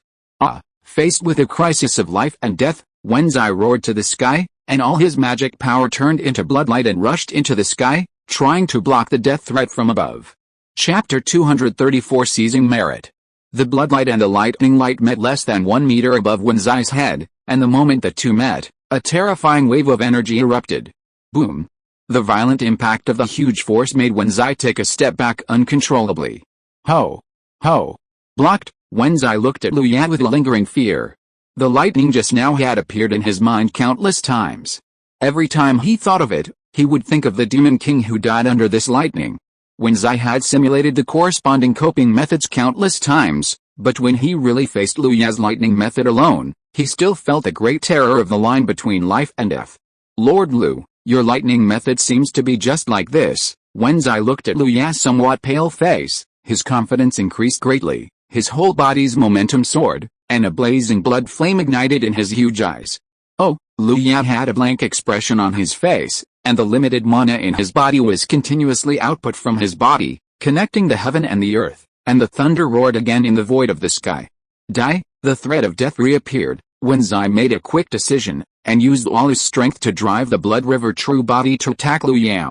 The blood fist blasted out, and a fist print turned into bloodlight and blasted towards Lu Ya. Before the fist print hit Lu Ya, it was weakened by the whistling cold wind layer by layer, and after being hit by the intensive attack of weak water raindrops, it finally completely shattered into a ball of bloodlight in front of Lu Ya. While blasting the fist print, Wenzai sacrificed a circular magic weapon. As soon as the circular magic weapon was sacrificed, a vibrant barrier was set above his head, and emerald green light flowed in it. The barrier had just taken shape, and the thick dark purple thunder had already struck down on his head. In just a moment, the barrier was destroyed by the thunder like a dead tree and rotten wood, and then descended on the blood river true body that was more than 10 feet high. You have to block it. Thunder penetrated his body, and the strong burning feeling and the breath of destruction instantly filled all of Wenzai's senses, making his eyes look crazy, and he couldn't control his roar, and the mana in his body burst out like crazy. In Wenzai's desperate eyes, 2 more thunderbolts fell. City Lord Lu, wait! Boom! Boom! The blood river's true body almost became the thunder's true body. The thunderbolts containing a trace of the aura of heavenly destruction poured into his body. In the blink of an eye, it wiped out all the vitality in Wenzai's body like a mountain torrent. Even the recovery ability of the blood river giant body technique had no effect at all. The golden elixir that had just formed made a crackling sound of ceramic shattering under the thunderbolt, followed by a blood-red finger force penetrating into the body, accurately hitting the golden elixir that was already full of cracks, and finally exploded in Wenzai's desperate eyes. I'm not willing, the last thought flashed through Wenzai's mind, and then his consciousness completely fell into eternal darkness. Wenzai, the blood son of the blood refining sect, died. Lu Ya stretched out his hand and grasped it, and the storage bag on Wenzai's body was held in his hand, and a strand of life followed closely. Liu took a deep breath, and while the surrounding monsters were still in fear, he soared into the air, exerted all his strength to activate the rainbow transformation technique, and his speed soared to the extreme, shooting towards the human camp. Fortunately, all the giant and cultivators were blocked by the Monster King, and the Zhu patriarch of the blood refining sect was struggling to support under the hands of two unyielding great monster kings, which allowed Liu to kill the contemporary blood son of the blood refining sect under their noses, and he was safe and sound. The rainbow light cut through the sky, and during this period, a giant and monster king came to stop him, but Liu quickly avoided him with a wind escape. In just a few minutes, Liu had rushed to the protective shield, and without hesitation, Liu plunged into the protective shield. After falling off the top of the city, Liu staggered forward a few steps and finally stabilized his body. The mana in his body was almost exhausted, and half of the key recovering pill in his stomach had not been digested. After panting for a few breaths on the spot and replenishing some mana, Liu walked into an empty alley without hesitation, and his muscles all over his body changed. After a series of teeth-grinding creaking sounds, a monk who was only 1.6 meters tall and as skinny as a monkey walked out of the alley. It was Liu who had disguised himself. Liu quickly walked all the way and soon arrived at the merit tent. Glancing at the merit stele, Wenzai's merits were already more than 13,000. Liu calmed down and walked into the tent with a normal look. At this moment, Wenzai had just died, and there were still a large number of monks fighting monsters on the battlefield. Even the blood refining sect could not react so quickly. What Liu had to do was to transfer and exchange Wenzai's merits before the other party reacted. There must be no delay. At this time, there were only a few dozen people in the tent. Most of the monks were still on the city wall, and more monks were still on the plain battlefield. Walking up to an old monk with a white beard, Liu handed out two life cards. One was written with Wenzai and the other was written with Chenzing. The old monk took the life card from Liu, and a trace of surprise flashed in his cloudy eyes. Then, he looked as if it had nothing to do with him and transferred the merits to Liu according to the procedure. After the transfer, Liu immediately asked for the exchange of items, and reported the items he had considered on the way one by one. After reporting, the old monk picked up the jade slip on the table and relayed what Liu needed. Not long after, a person came to Liu from the depths of the tent. "The things are all here, check them yourself." The old monk took the storage bag and threw it in front of Liu and said. Liu was not polite, picked up the storage bag in his hand, and probed into his spiritual sense to check carefully. 4th level Forbidden Breaking Talisman, Instant 10,000 Miles Talisman, Kongtong Heart Jade. After checking, Liu put down the storage bag and nodded to confirm that there was nothing missing. Seeing this, the old monk crossed out all 16,341 merits on the life card of Chenzing held by Liu. Liu transferred all the items to his own storage bag, and then turned around and left. After leaving the big tent and making sure that no one was following him, Liu chose an unmanned residence, took out another life card, opened the door, and walked in. After entering the room, the first thing Liu did was to crush the Chenzing life card in his hand into powder and burn it with the sun's true fire. Then he controlled his muscles to change his body shape and became an ordinary middle-aged man. He took out his own life card and more than a dozen life cards he collected casually, picked one from them, and then mixed his own life card into the pile of life cards. After a while, Liu was going to go to the merit tent again, and use the life card named Wang Fifang in his hand to exchange all the merits on his own and other life cards. In this way, in this demon-killing alliance, Liu is completely dead. It must be said that this life card is really loose and convenient. Nothing to do, Liu took out the items he had just exchanged from the storage bag. His eyes were hot, and he counted them one by one. Everyone, remember to vote. Chapter 235 Counting the Harvest. Kongtong Heart Jade, a defensive magic weapon made by the weapon master Huoyi Chang Kong, can withstand the attacks of unyielding level cultivators at most. Depending on the strength of the unyielding cultivator's attack, it can withstand 5 to 10 attacks. It can be called a life-saving treasure for cultivators below the unyielding level. Liu carefully looked at the azure heart-shaped jade pendant in his palm. Even in the dimly lit room, this Kongtong Heart Jade still exuded a soft but unignorable azure light. It was hard to imagine that such a small piece of jade pendant could withstand several attacks from unyielding cultivators. Liu was not a cultivator who was not good at weapon refining. After getting the jade pendant, He found that the weapon refining technology contained in this jade pendant was beyond his understanding and far exceeded his current weapon refining level. In the eyes of the weapon refiner, the weapon refining technology reflected in this jade pendant alone was worth the 6,000 merits required for exchange. Liu Ye transferred his mana into the jade pendant and activated it according to the steps. As Liu Ye's magic power was transferred in, the aura emanating from the Kangtong Heart Jade gradually synchronized with Liu Ye's, and after a few breaths, it was completely the same as Liu Ye's aura. Then, the Kangtong Heart Jade flew out of Liu Ye's hand, turned into blue light and sank into Liu Ye's chest. Liu Ye was not surprised at all. He pulled open his clothes and saw a blue jade pendant pattern appeared in the center of his chest, releasing bursts of blue light as his heart beat. The light was not obvious. After Liu Ye put on his clothes, he was completely covered by the clothes. From the outside, there was no difference at all. After completing this step, he completely mastered this consumable magic weapon.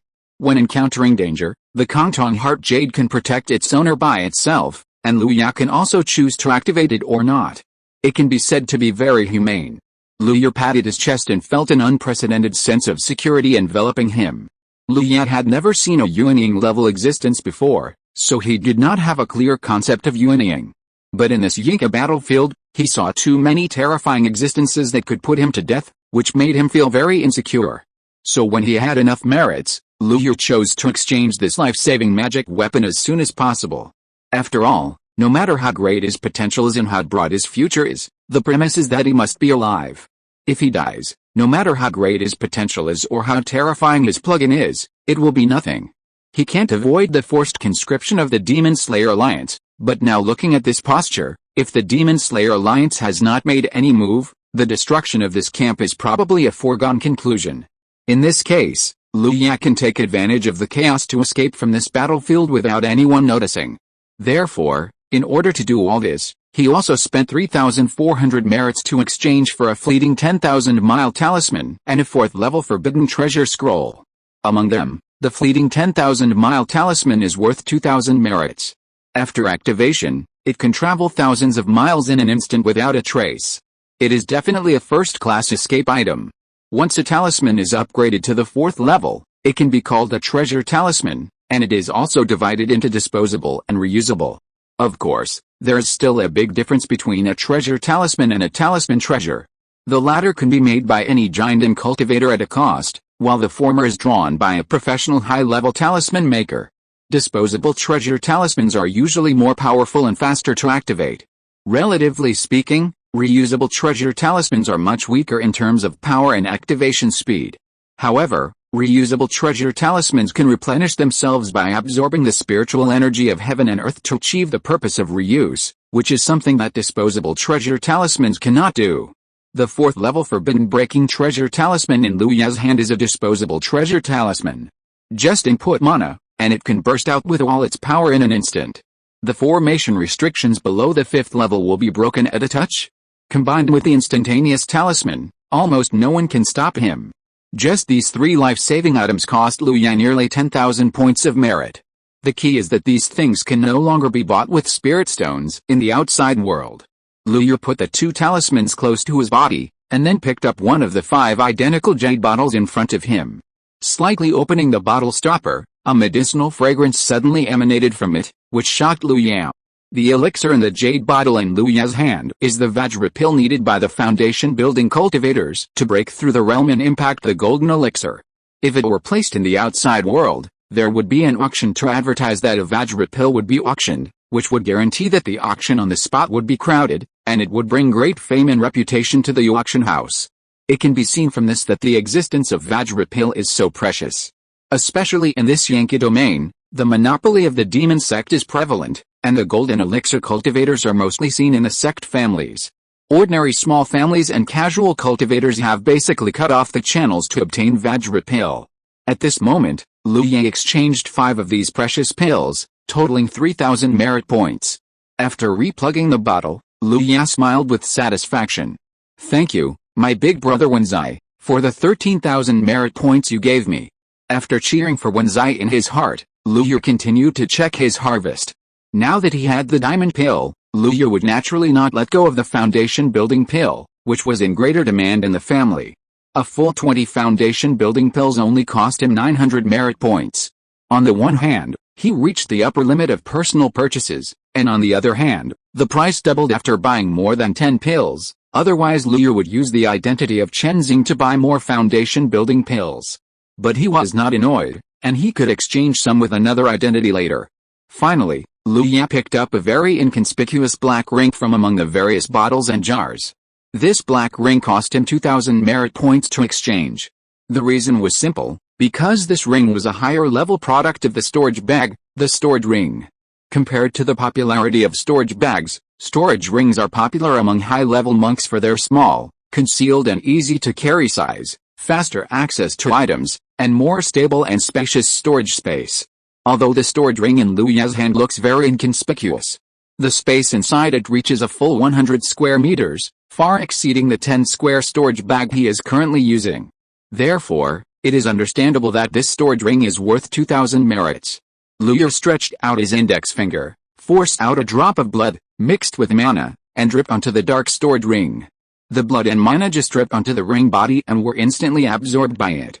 Afterwards, Liu released his spiritual consciousness and left his unique spiritual imprint on the ring. At this point, this storage ring worth 2,000 merits officially became Liu's property. This is also another major advantage of the storage ring. Compared with the shallow spiritual imprint of the storage bag, the storage ring has greatly enhanced its security through the triple authentication of blood, mana, and spiritual consciousness. Dear friends, please remember to vote.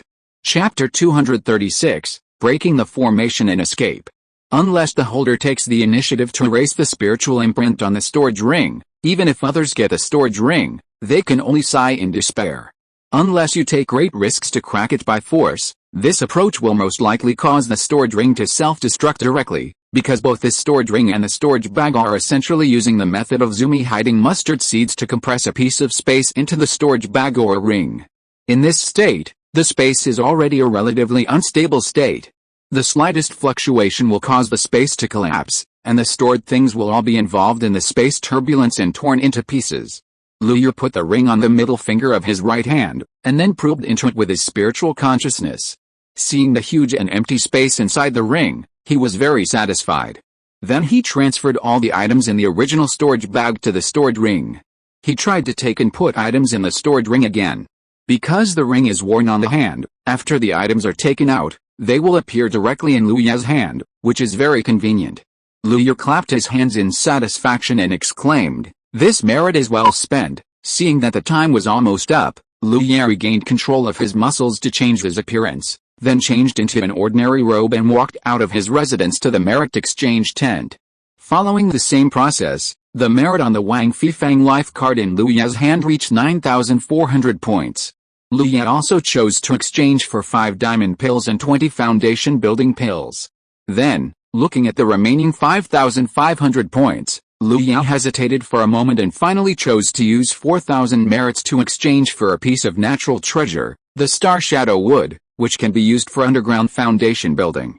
Liu exchanged all the remaining merits for cultivation resources. After putting everything into the storage bag, Liu took a last look at the tent and then turned and left. As soon as he left the tent, Liu saw in the sky that the huge Blood River Dharma body of the Blood River ancestor fell heavily on the protective shield of the camp formation. The huge Dharma body collided with the formation, causing the formation to flash with spiritual light. Outside the formation, countless monsters have already begun to attack the formation. "Everyone, defend the city wall," the voice of the Blood River Patriarch resounded throughout the battlefield. With this order, all the people in the camp, whether they had just escaped into the formation, or had escaped into the formation for a while, or the logistics personnel inside the camp, all spontaneously rushed to the city wall. At this time, if they didn't make an effort, they would all die when the monsters broke through the city wall. Liu took advantage of the chaos to transfer the supplies in the storage bag to the storage ring, then hung the storage bag on his waist, joined the crowd and rushed to the city wall at the front of the camp. When Liu arrived at the city wall, the human monks had already started to kill the monsters that surged up through the formation. Soon, the corpses of the monsters had covered a whole layer under the city wall, and they were constantly piling up. The later monsters were pushed towards the formation, and were killed by the human monks again, and finally turned into corpses under their feet for the rest of the monsters to charge again. Even with a defense of the formation, the cultivators in it did not need to consider defense issues, they only needed to keep killing the monsters that rushed over.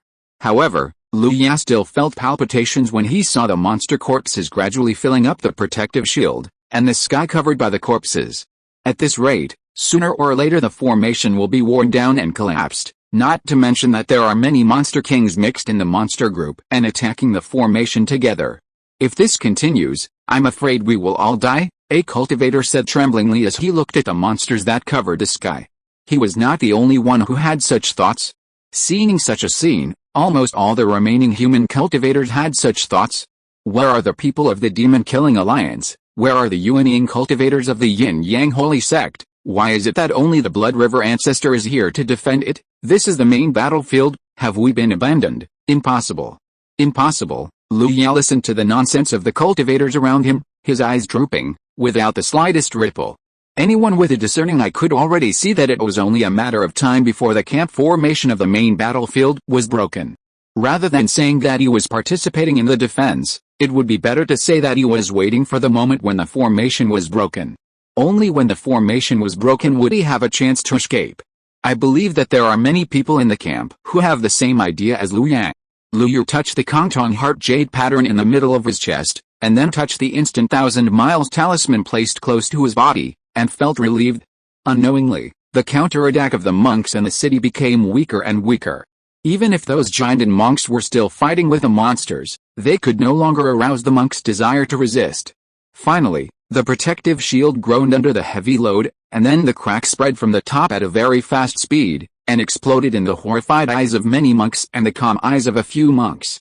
A large number of dead monster corpses fell down, and for a while, the camp seemed to be raining monsters. Run! At the moment when the formation collapsed, countless shouts broke out in the camp. At the same time, countless monks used various means to fly and escape from the camp. Liu Ya's eyes flashed, and without any hesitation, the instantaneous 10,000-mile talisman that had been ready for use was activated instantly. A strange wave enveloped him, and then the spiritual energy shook violently, and the violent spiritual pressure shook the unprepared monks around, and Liu Ya himself disappeared instantly with his spiritual energy fluctuations. Boom! Thousands of miles away, in a mountain, the sound of a depth charge exploding resounded throughout the mountain, and the violent wind pressure swept outward, and it took a long time to slowly subside. Liu Ya supported the broken rock under his feet with one hand, supported his forehead with the other hand, and gasped. At the moment of moving just now, Liu Ya felt as if he was stuffed into a drum washing machine that rotated 3,000 times per second. The tearing force and centrifugal force acted on every corner of his body all the time, almost tearing him into pieces. If it were an ordinary foundation-building monk, he might have died in the space tearing during the movement. Even though Liu Ya was physically strong, it took him a long time to recover from the after effects of crossing thousands of miles in an instant.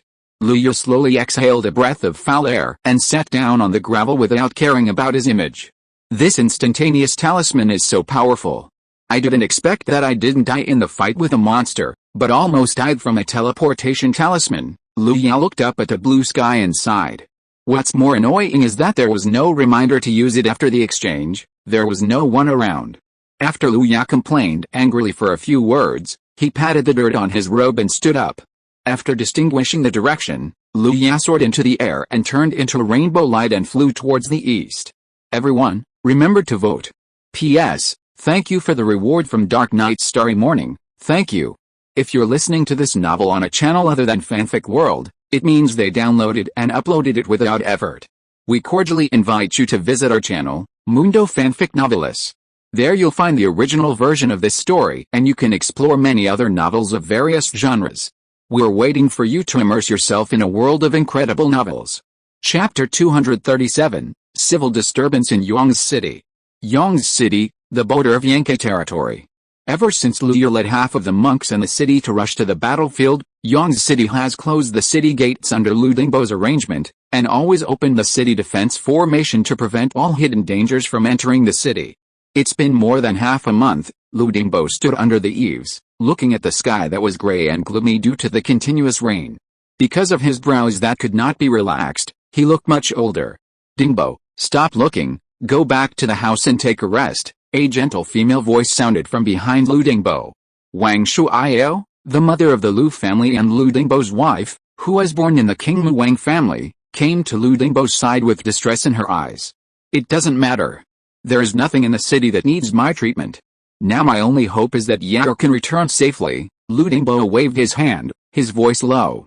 Are we really leaving here? Wang Shuiao looked at everything around her with some reluctance. It took a lot of effort to settle down. Lu Dingbo looked at her, saw the reluctance in her eyes, and then explained, if Yair can't come back, we must leave here. The interests represented by a city are too great. It's just a cultivation city located on the border, and there are top sects in the cultivation world such as Wuhou Xianbao Pavilion and Qianfeng sect, and their leaders can chat and laugh with me, a cultivator in the early stage of foundation building. All this is because our Lu family is the controller of this city, or to be precise, because Lu Yair is the city lord of this city. If Yair really, Lu Dingbo paused for a moment, and then spoke with difficulty, if Yair really encounters misfortune, we, the Lu family, will not be able to occupy this place with just 2 foundation builders. Apart from anything else, what do you think our in-laws, the Li family, will think at that time? You must know that they still have a late foundation building. Unworthy of the position will only bring disaster. I understand, I just feel a little reluctant. Wang Shuiao gently patted Lu Dingbo's arm, indicating that she understood everything. I am sorry for you. When the beast tide came, I did not go to King Mu Wang's to find out what happened. Lu Dingbo sighed, his eyes full of pain. Wang Shuiao exerted force with her fingers, and the blue veins bulged slightly. The situation was critical at that time. Our Lu family could not protect ourselves, so how could we have the spare energy to cross 100 miles? Besides, the strength of the Wang family was not weak at that time, and there was hope to escape. Lu Dingbo sighed again. This is the sorrow of our humble family. Perhaps only by becoming a real Jinden family or even a Yuanying family can we avoid it. I hope Yair can return safely. There were several riots in the city today. Many cultivators clamored to open the city gates. They wanted to go out to make a living. They said that if they were closed any longer, they would starve to death. I suspect that someone is behind this, Lu Dinghe said angrily in Lu Dingbo's practice room. Lu Dingbo took a sip of tea and asked, anything else? Today, many mortals in the city came to see the city lord and asked him to do justice. After that, Lu Dinghe sneered, what kind of justice is this? It's nothing more than forcing us to wait. Well, is there anything else? No, the others are just trivial matters. Lu Dinghe replied. Lu Dingbo stopped asking questions, and Lu Dinghe stopped talking. The quiet room fell into a brief silence. After a while, Lu Dinghe asked worriedly, brother, it's been almost a month, and there is still no news about Yair. Lu Dingbo shook his head. That's the Yinka battlefield, which is far beyond our reach. Now I just hope that Yair can protect himself and never act impulsively. I'm not worried about this. Yair is still quite calm and introverted, and he is not a fool. He won't be the first to stand out. Compared with Lu Dingbo's worries, Lu Dinghe knows Lu Yair's character very well. Ahem, big brother, the late foundation building cultivator whose origin is unknown in the city is quite powerful. He has gathered a large number of cultivators under his command. If the city defense formation is not still in our hands, I am afraid I will not be able to come back this time. Lu Dinghe's face was pale, and he coughed up a few drops of blood while speaking. It was obvious that he was seriously injured.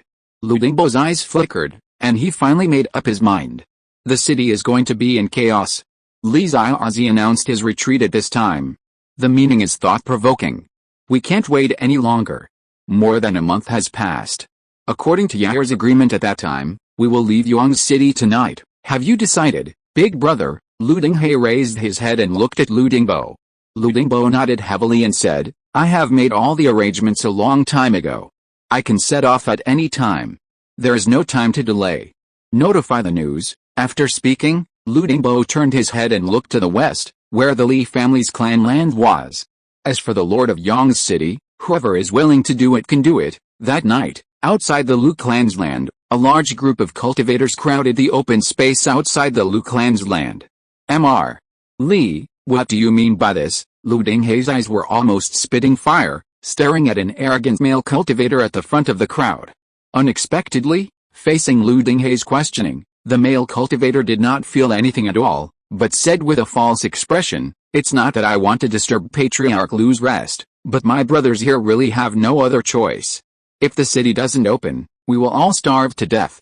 So, we can only shamelessly come to see Patriarch Lu and ask him to show mercy and open the city gate." As soon as the voice fell, the face of the male cultivator surnamed Li suddenly became fierce, and he said sternly, "If not, don't blame us for being rude." "So what if you were rude?" Lu Dingbo pushed everyone aside. His tone was calm and majestic, and he looked at the cultivators outside the protective formation.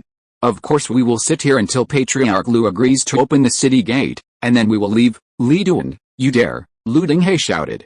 What he said about waiting was just an excuse. This was clearly blocking the door. After tonight, whether the city gate was open or not, the face of the Lu family would be completely lost. Lu Dinghe was about to rush out of the formation and fight with the opponent, but was stopped by Lu Dingbo. "Don't be impulsive, you are only at the 3rd level of foundation building, and the opponent is at the 8th level of foundation building, and you have already suffered at his hands. How can you be his opponent? It will only increase casualties. Then are we just going to watch him step on our Lu family's face?" Lu Dinghe's eyes almost spewed out real flames, light red mana evaporated from his body, and his muscles were like rocks. Behind him, Lu Feng, Lu Yuan and other clansmen who had cultivated the Zuanyang Yiki Ju also exuded hot light red mana, all ready to fight with the opponent. Chapter 238 Return. Lu Dingbo stopped them and said, "It's better to have less trouble than more. The other party is obviously well prepared. Going out now will only play into their hands. With this clan protection formation, the other party can't do anything." But Lu Dinghe wanted to say something else, but was interrupted by Lu Dingbo. "No buts, open your eyes and look carefully." Lu Dingbo's words made Lu Dinghe shudder all over, and then he followed Lu Dingbo's gaze to look at the crowd behind Li Duan on the opposite side.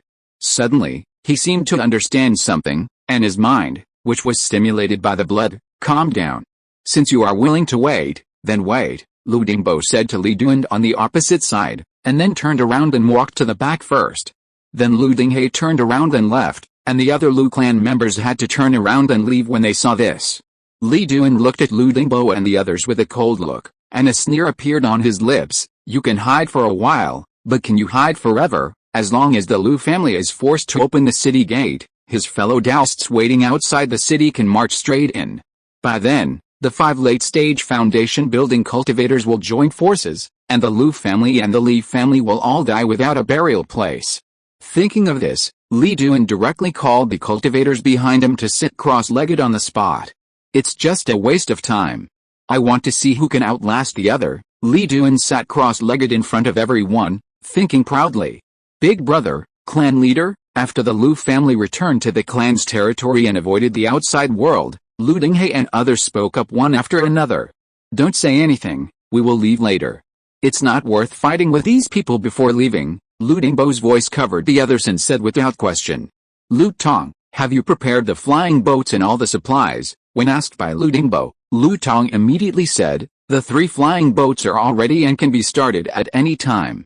All the supplies have been put into storage bags and stored inside the 3 flying boats." "Very good, gather the clansmen and board the boats now." With Lu Dingbo's order, the mortal relatives of the Lu clan boarded the boats one by one with the help of the clansmen who had cultivation.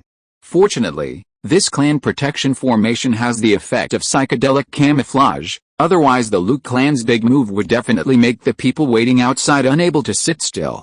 Damn it, why did the 4th brother need some time? If I had known that, I would have used the array penetration talisman myself. He could have delayed an empty city for so long.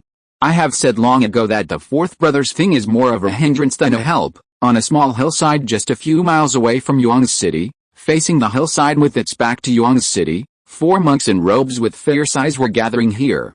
One of the bald monks held the communication talisman in his hand and cursed. "Okay, 3rd brother, the 4th brother is quite organized. If you go, I'm afraid you will alert the enemy at the first time." Next to the bald monk, a thin male monk holding a fan said, "2nd brother, what do you mean?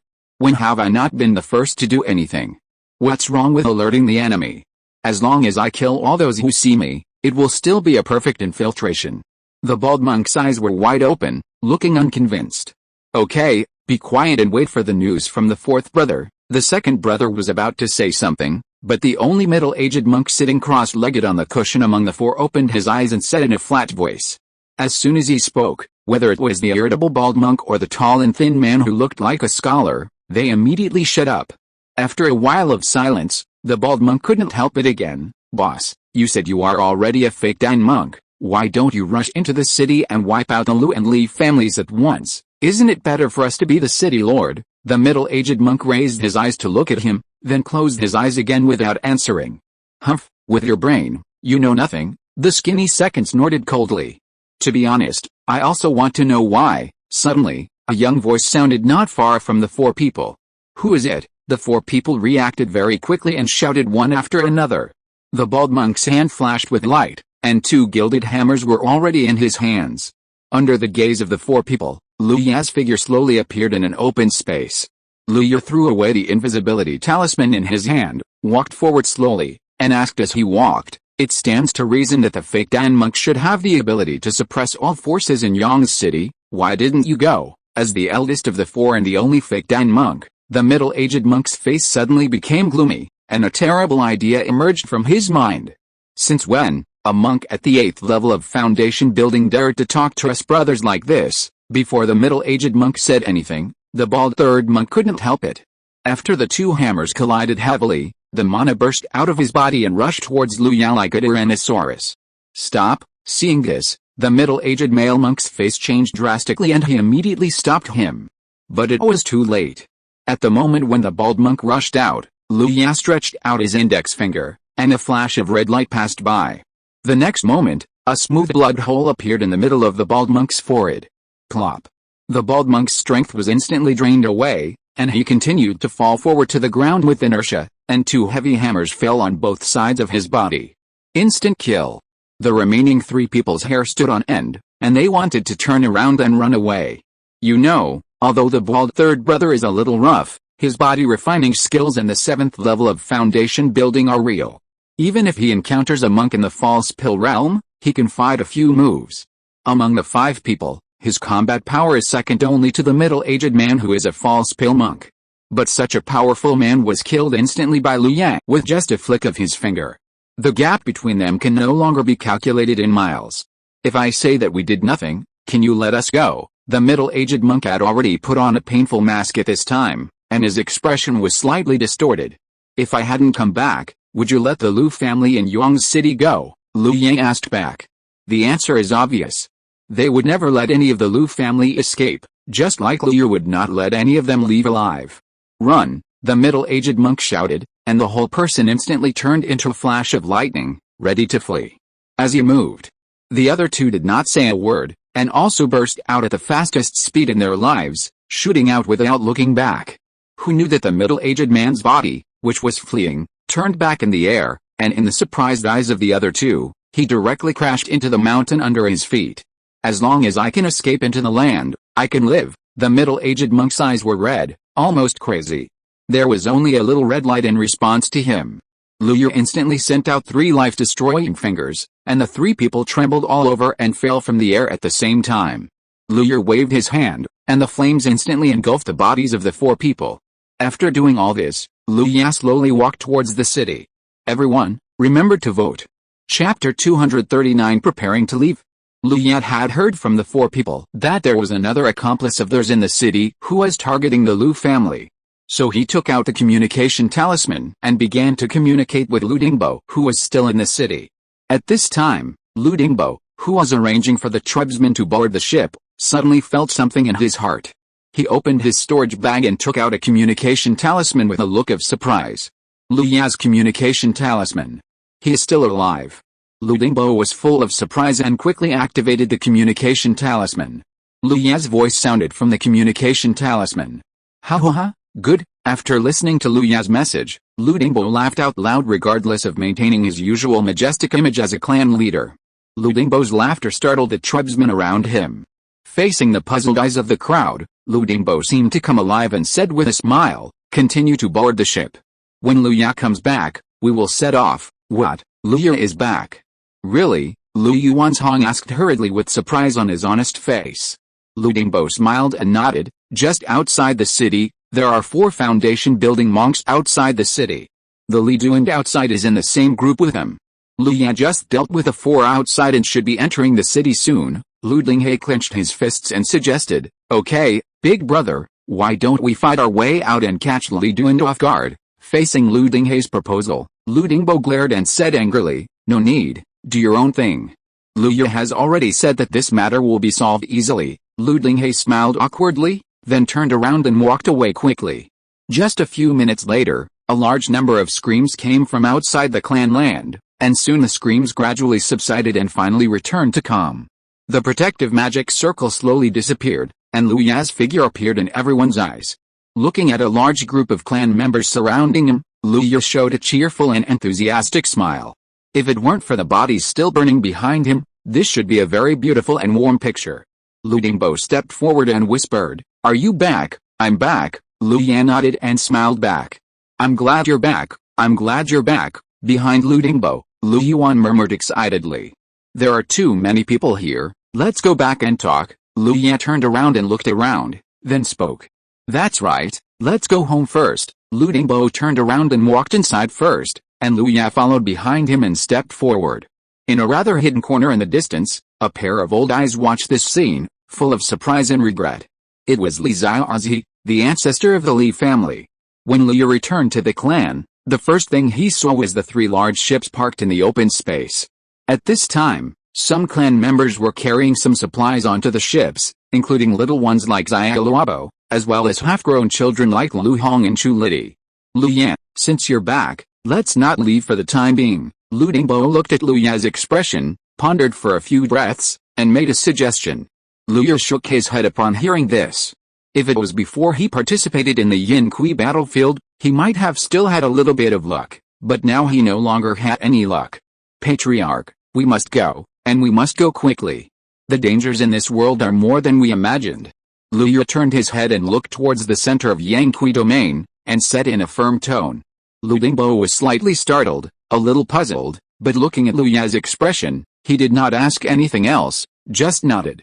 "I'll go to the city lord's mansion, and we'll leave when I come back," Lu Ya said casually, and then without pausing, he stepped into the air. "If you are looking for Xiao Wang and Xiao Kang, you don't have to go.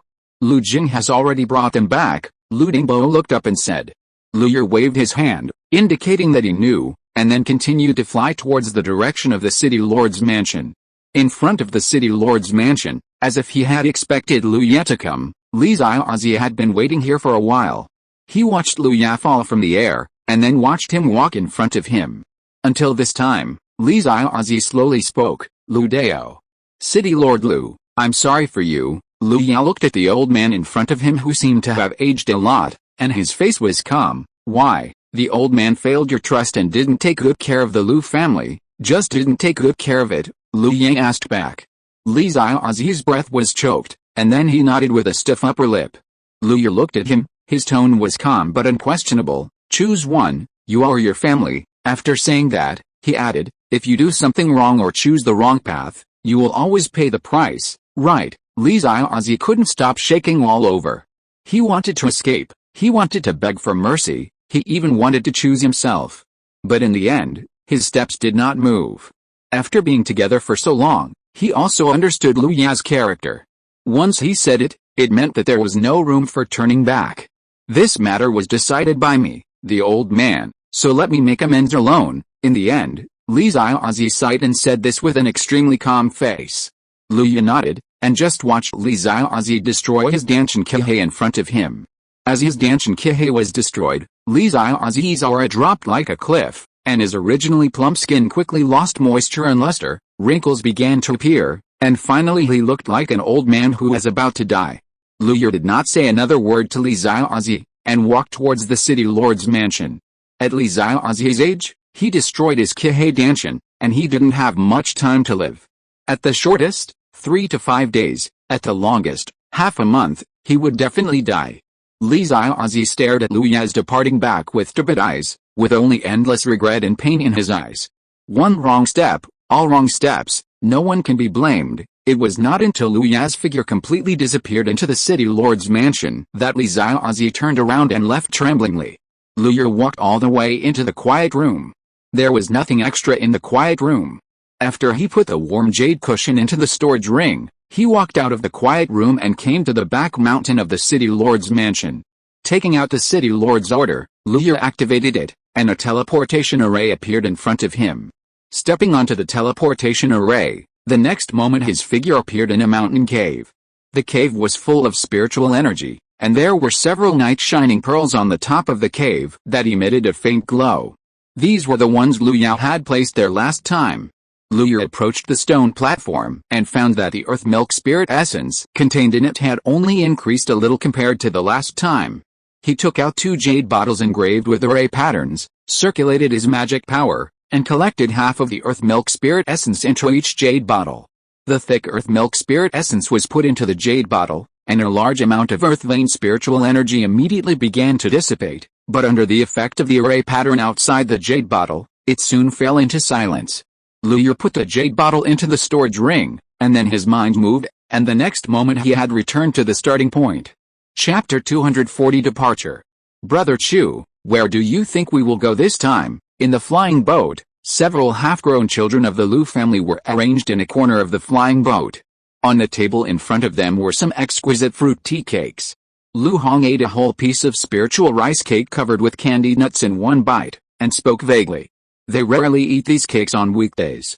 It's not that they can't afford them, but the elders in the clan think that eating too much is bad for the body. This time, in order to keep them on the flying boat and not run around, they prepared these fruit snacks for them. Chu Lidi was also eating cakes, with some worry in his eyes. After thinking for a while, he said, "How would I know? But I think the clan leader and the second brother should have discussed it. After all, this is the migration of the entire family, and there is no room for carelessness. But it should be to a safe place, not as dangerous as here now. That makes sense. The Yankee area is in chaos now. We couldn't run around before, and had to stay in the family honestly.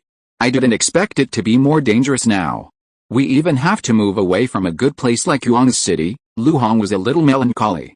For a while, even the spiritual rice cake in his mouth didn't seem so fragrant. "That's right, and we are not allowed to run around.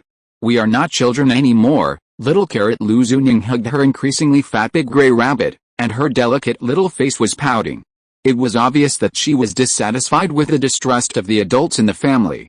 Now the family is packing up and is very busy.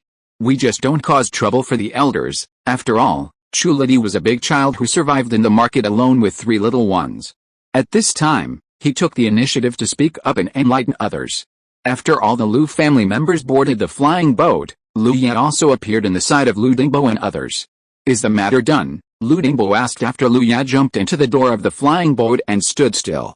"Nothing, it's done." Lu Ya did not hide anything and directly told what happened just now. After listening, Lu Dingbo and others sighed and looked at Lu Dinghe. "Why are you looking at me like this?" Lu Dinghe was a little scared by the strange eyes of the crowd, and his eyes glared at Lu Feng and other juniors. Lu Feng and others were glared at by Lu Dinghe, and immediately looked away embarrassedly. In the end, Lu Dingbo said, "Third brother, you have to take the trouble to enlighten the third sister. Don't let this matter create a rift. Don't worry about this matter. She is not an unreasonable person, and I have already told her about this matter. She also sent a message to Li Xiaozi in front of me to persuade him, but the other party didn't stop," Lu Dinghe said generously. "That's good. It's not easy for you and the third sister. Don't let anyone be wronged in the future." Lu Dingbo was relieved and gave a warning. Lu Dinghe nodded and said, "Don't worry." Lu Dingbo sighed a little. "The Li family also made a Taoist oath with us. Nothing about the 2 families will be leaked. What will happen in the future depends on their own luck." Then he looked at Lu Yan, took out a huge animal skin map and unfolded it, and asked, "Lu Ya, where do you think we should settle in the 9 southwest regions, including Yankee, Chenhua, Yanling, Hanhei, Dongshan, and Songgu?" Lu Ya was silent for a moment. "This continent called Xianitan is too huge. Even if a unyielding cultivator spends his whole life, he may not be able to explore it completely. Apart from other things, the Yankee region where they are located is already larger than Lu Ya's imagination. And even a region like Yankee is still the last in area among the 9 southeast regions. The largest area among the 9 southeast regions is Hanhei region. Half of the Hanhei area is the vast sea, with countless islands and rare animals. The cultivation resources are extremely rich, but because it is connected to the endless sea, it is necessary to resist the attacks of sea tribes and sea beasts. The closest to the central region is Songgu region. There are 5 major immortal gates in the central region to suppress the 4 central poles. It is rumored that one of the 5 major immortal gates must be a great man in the tribulation period or even the Mahayana ascension period. Therefore, the living environment in the central region is the most stable, and there is almost no beast tide. Because Sanggu region is adjacent to Wulianghaya, one of the 5 major immortal gates in the central region, and Wulianghaya deters all directions, the overall environment is very stable and livable. It is said that people living there can go outings in the suburbs without worrying about being attacked by monsters or weird invasions. As for the other regions, except for Dongshan and Fidi in the east, which are located in the hinterland and are not bad, the others have their own shortcomings. Luyer looked at the map floating in the air, pointed his finger at the location of Yankee Domain, and then headed northwest, passing Chenho Domain, and finally stopped at Sanggu Domain. Nowadays, we have flying boats to travel, which are extremely fast and relatively safe. This time, we will go from Chenho to Sanggu, and finally settle in Sanggu Domain. Luya looked at the fist-sized Wulianghaya logo on the westernmost side of Sanggu Domain and said aloud, "Sanggu Domain? I heard that it is very safe there. It would be very ideal if we can settle there," Lu Dingbo said with a smile, and then he asked again, "During this migration, should we go from Dongshan Domain to see how the main vein is developing now? When the ancestors of the Lu family arrived in Yankee Domain 200 years ago, there were already several Jindans Henren in the main vein at the junction of Dongshan Domain and Lankan Domain, which was considered a powerful force. Now that their Yankee lineage has developed quite well, Lu Dingbo also has the idea of returning to the main vein of the Lu family to take a look. Not for anything else, just to prove to their ancestors that they are living very well now." Luyer looked at Lu Dingbo's expectant eyes, and then nodded. "The journey is long. It's not a bad idea to go to the main vein along the way." Lu Dingbo seemed very happy after hearing this, and even the aura emanating from his body became much more active. "Okay, then let's set off first. As for the specific route, we will plan it carefully on the way." Lu Yan nodded in agreement. It happened that he also planned to go to Chinhuaiyu to complete the instructions of Taoist Jiuduan. Lu Dingbo's actions were very fast. Almost the next moment he issued the order, the 3 spaceships began to vibrate slightly. With a large amount of spiritual energy injected into the control formation, the spaceships finally shook and slowly lifted off from the ground. "It's moving, we're going to set off." After realizing that the spaceship finally started, several half-grown children who had been holding back until now cheered excitedly, and rushed to the portholes of the spaceship one by one, looking down. "Go back and sit down, otherwise don't cry if you fall later." Seeing this, Lu Yang shouted loudly. The spaceship gradually rose into the air, and finally burst into a roar of spiritual energy, rushing towards the northern sky, and gradually disappeared from the side of the monks in Yuang's city. "Everyone, remember to vote, and the Lu family will start a new journey next." Chapter 241 Falling Star Plane. Did they really leave like this? In Yuang's city, in the Li clan's territory, Li Shao looked up at the 3 flying boats that gradually disappeared in the dark night sky, muttering to himself in disbelief. This is a cultivation city, representing huge interests. The Lu clan would actually leave so decisively, which was beyond their expectations. But then he thought of something else, and his face became sad again. Beside him, the hunchbacked, gray-haired Li Xiaozi couldn't stop coughing, but even so he still raised his head and looked in the direction of the flying boat's departure. If it weren't for the ancestors' wrong judgment, the Li and Lu clans might still cooperate closely as usual and jointly control Yuang's.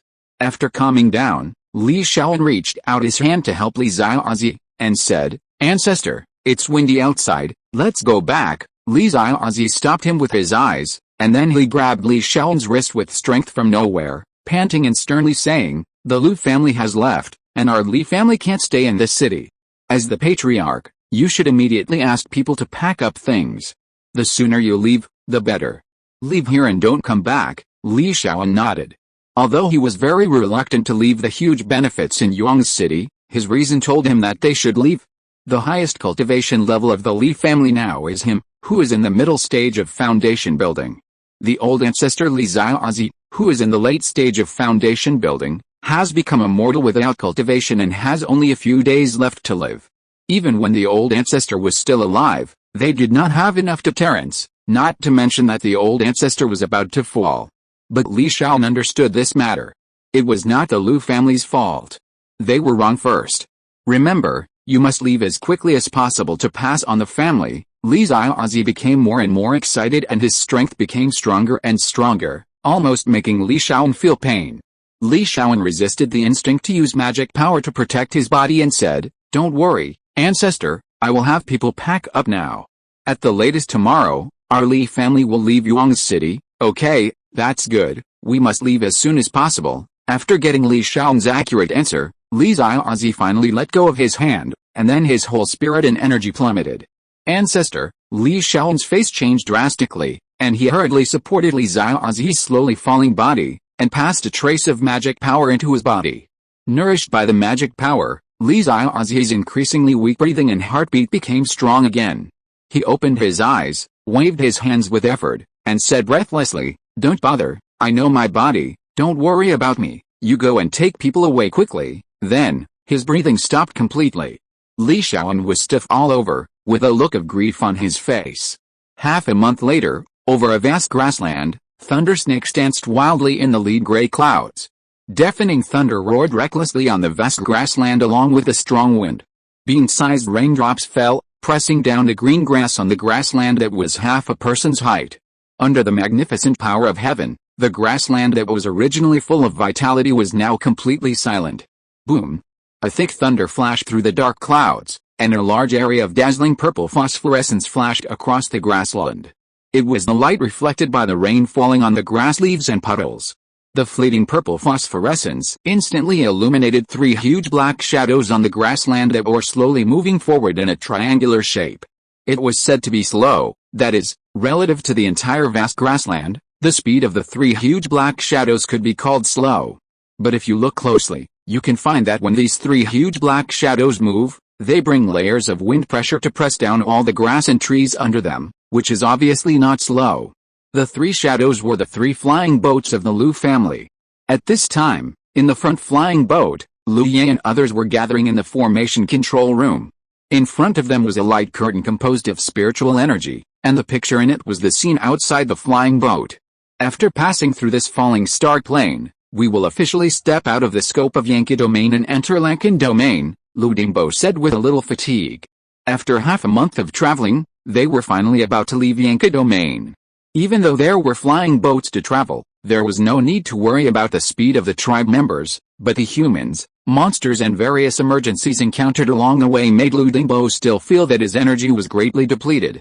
Compared with Yanqi domain, Lankan domain is a little safer because it is close to Dongshan domain.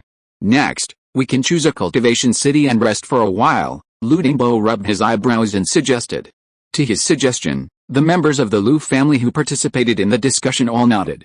If the environment is safe, then it would be a good thing to sort things out in the human cultivation city. It doesn't matter to them as cultivators to stay on the boat all the time, but it may be a bit difficult for their relatives who are still mortals. Okay, that's it. Let's go back to our respective flying boats first. This falling star plane is too vast, and we don't know how many dangers there are. After the others calmed down, Lu Dingbo made the decision. Seeing this, everyone left the control room one after another. Lu Dingbo glanced at the only room behind the control room, and did not go in to disturb Lu Yao. He walked to his position on his own. The journey was still long, and he still had a lot to consider. In the room, Lu Yao was sitting cross-legged on the warm jade cushion, surrounded by a small spirit-gathering formation, which was continuously providing him with the spiritual energy needed for cultivation. After a while, Lu Yao slowly calmed down the high-speed running skills in his body. Opening his eyes, looking at the realm, foundation building level 9. 2/100 inches on the skill panel in front of him, Lu Ya's eyes flashed with a trace of regret. Unfortunately, I have only experienced the true Phoenix Pavilion, the treasure of cultivation, once. If I had known about it earlier, I might have already completed the 9th level of foundation building. I really wasted nearly a month of cultivation time, which is almost a year. The Gale escape has also reached the peak limit, the rainbow transformation technique is not far away, and the palm thunder is only 50,000 experience points away from reaching the limit of the transformation realm, thus giving birth to a magical power. Lu Ya calculated his own spells one by one. When the palm thunder gives birth to a magical power, he will not only have an extra magical power representing the ultimate killing, but also a little extra magical power point. Lu plans to use this magical PowerPoint on speed or defense. The current candidates are the Rainbow Transformation Technique, Gale Escape, and unyielding Spirit Shield. Among them, the Rainbow Transformation Technique and Gale Escape have both reached the peak limit because Lu has obtained them for a very long time, and the unyielding Spirit Shield is still a little short. It's a pity that the gap between Qi Yang's immortal body is quite large, otherwise Lu feels that if this body refining technique is pushed to the level of transformation, the power it can exert will be much stronger. Chapter 242 Endless Starlight. Outside the boat, there were still thunder and lightning, wind and rain, but inside the boat, it was peaceful and calm. Lu slowly exhaled a breath of turbid air, and with a thought, he put the warm jade cushion into his storage ring, and sat on the wooden bed covered with soft silk and cotton. How comfortable, I haven't been so relaxed for a long time. Lu lay on the comfortable wooden bed, listening to the faint thunder and the crisp click sound of rain hitting the outer wall of the flying boat, and sighed comfortably. Since he came here through time, he was either practicing life-saving methods or fighting. In short, he has never had a peaceful day. It always seems that someone is chasing him with a whip wrapped in iron thorns. As long as he runs a little slower, he will be caught up and then severely whipped with the iron whip. This was the family life at the beginning, the tribute of Yin-Yang sect later, and the beast tide after that. Under the whip of death, Lu could only throw away his feet and run forward with big strides. Only in this way could he avoid being hit by the iron whip behind him. Fortunately, he ran fast, and the iron whip symbolizing death was always one step slower than him. But no one can keep running at full capacity, and Lu is no exception. Faced with the various threats that may exist in Yankee domain, Lu finally realized this and decisively abandoned the hard-won treasure pot Yuang's city and moved his family to the outside world. After all, for him, if they still kept Yuang's city, then he would be locked in that place. As long as his opponents were willing, they could always find his whereabouts through various clues and follow the clues. At worst, they could find his clansmen and use them to threaten him. This scene was something Lu didn't want to see and couldn't accept. Just as the ancestors said, if the land is preserved but the people are lost, both the people and the land are lost. If the people are preserved but the land is lost, both the people and the land are preserved. This principle is also very suitable for Lu at this moment. Yang's city is like a cage made of gorgeous gold wire. While giving them wealth and glory, it also locks them in the cage. Now that the Lu family has moved, they can break free from the cage and gain great freedom. After leaving Yang's city, Lu felt light all over. At this time, this feeling was finally magnified to the maximum in the rainy night, which supported him to lie down and rest. There is no potential enemy peeping, no ill-intentioned people staring, and no life and death crisis of being killed at any time. Lu lay in the soft bedding, feeling relaxed all over, and even the circulation of the mana in his body was a little faster. When we arrive in Sanggu territory, we will choose a remote and quiet place to live well. This world is so big, and I have never seen it well, Lu thought to himself. I just don't know what this Sanggu area looks like. Are there a lot of pine trees in it? But no matter what, it's better than Yankee area. The three flying boats moved forward for a while, and the lightning and rainstorm suddenly disappeared, as if someone took a huge eraser and erased all the thunder clouds in the night sky in just a few breaths. In the dark and clear night sky, a round moon as big as a basin hung high in the sky, and the cold and bright moonlight slowly fell on every corner of Luoxingyan. This scene was naturally seen by the people in the formation control room. After a while, Lu Yan, Lu Dingbo, Lu Dinghe, and others stood on the deck of the flying boat and looked up at this incredible scene. It's really magical. There was a violent storm and thunder just now, but it disappeared in the blink of an eye. If it weren't for the large puddles on the grassland and the large raindrops hanging on the grass and trees, I would have thought it was my hallucination, Lu Feng said with a smile. Who said it wasn't? I thought it would rain for a long time. Lu Meng held the side of the boat and looked at the night sky. However, the moon on this falling star plane is really big and round, much bigger than when I saw it in Yang's city. The conversation between the few people did not affect Lu Yat, who was looking up at the full moon at the moment. Suddenly, at the edge of the night sky, a starlight like a firefly lit up, followed by the second and third points, until the sky was full of starlight. The endless starlight covered the brilliance of the bright moon and replaced it to shine on the plain. All of this was completed in a very short time. The people who were still discussing looked at this magical scene and all fell into a state of speechlessness. Even Liu was shocked by this magical scene. Starlight was everywhere in sight, and the starlight was like water and the moon was like a mirror. Liu was riding on a flying boat, surrounded by starlight, and he felt that he was getting closer and closer to the stars in the sky, as if he was traveling in an endless ocean of starlight, and he could reach out and pick up the starlight. In the breath, a thin ray of starlight was sucked into the body along with the breath, turning into magical nutrients to nourish the body. Sensing the effect of the starlight, Liu's hazy eyes instantly cleared up. This starlight actually has such a magical use. Even if this use is insignificant, if it is placed on an entire family, then this tiny improvement is very difficult. The next moment, his voice rang out in the 3 spaceships. Everyone, come to the deck immediately and bathe in the starlight. It is beneficial for cultivation and foundation. As Liu's voice rang out, the first to rush out were naturally the children who had long been bored in the cabin. A group of half-grown children rushed to the deck, and then were shocked by the scene in front of them. They opened their mouths and stood still, falling into a state of trance. It was not until Liu walked to their side that they reacted and jumped excitedly on the deck. Soon, the clansmen and warriors in the 3 spaceships had all come to the deck. Those who had cultivation skills sat cross-legged and absorbed the spiritual energy containing starlight. Those who had no cultivation skills were trying to take deep breaths, hoping to absorb the starlight in this way and lay a more solid foundation for their own cultivation.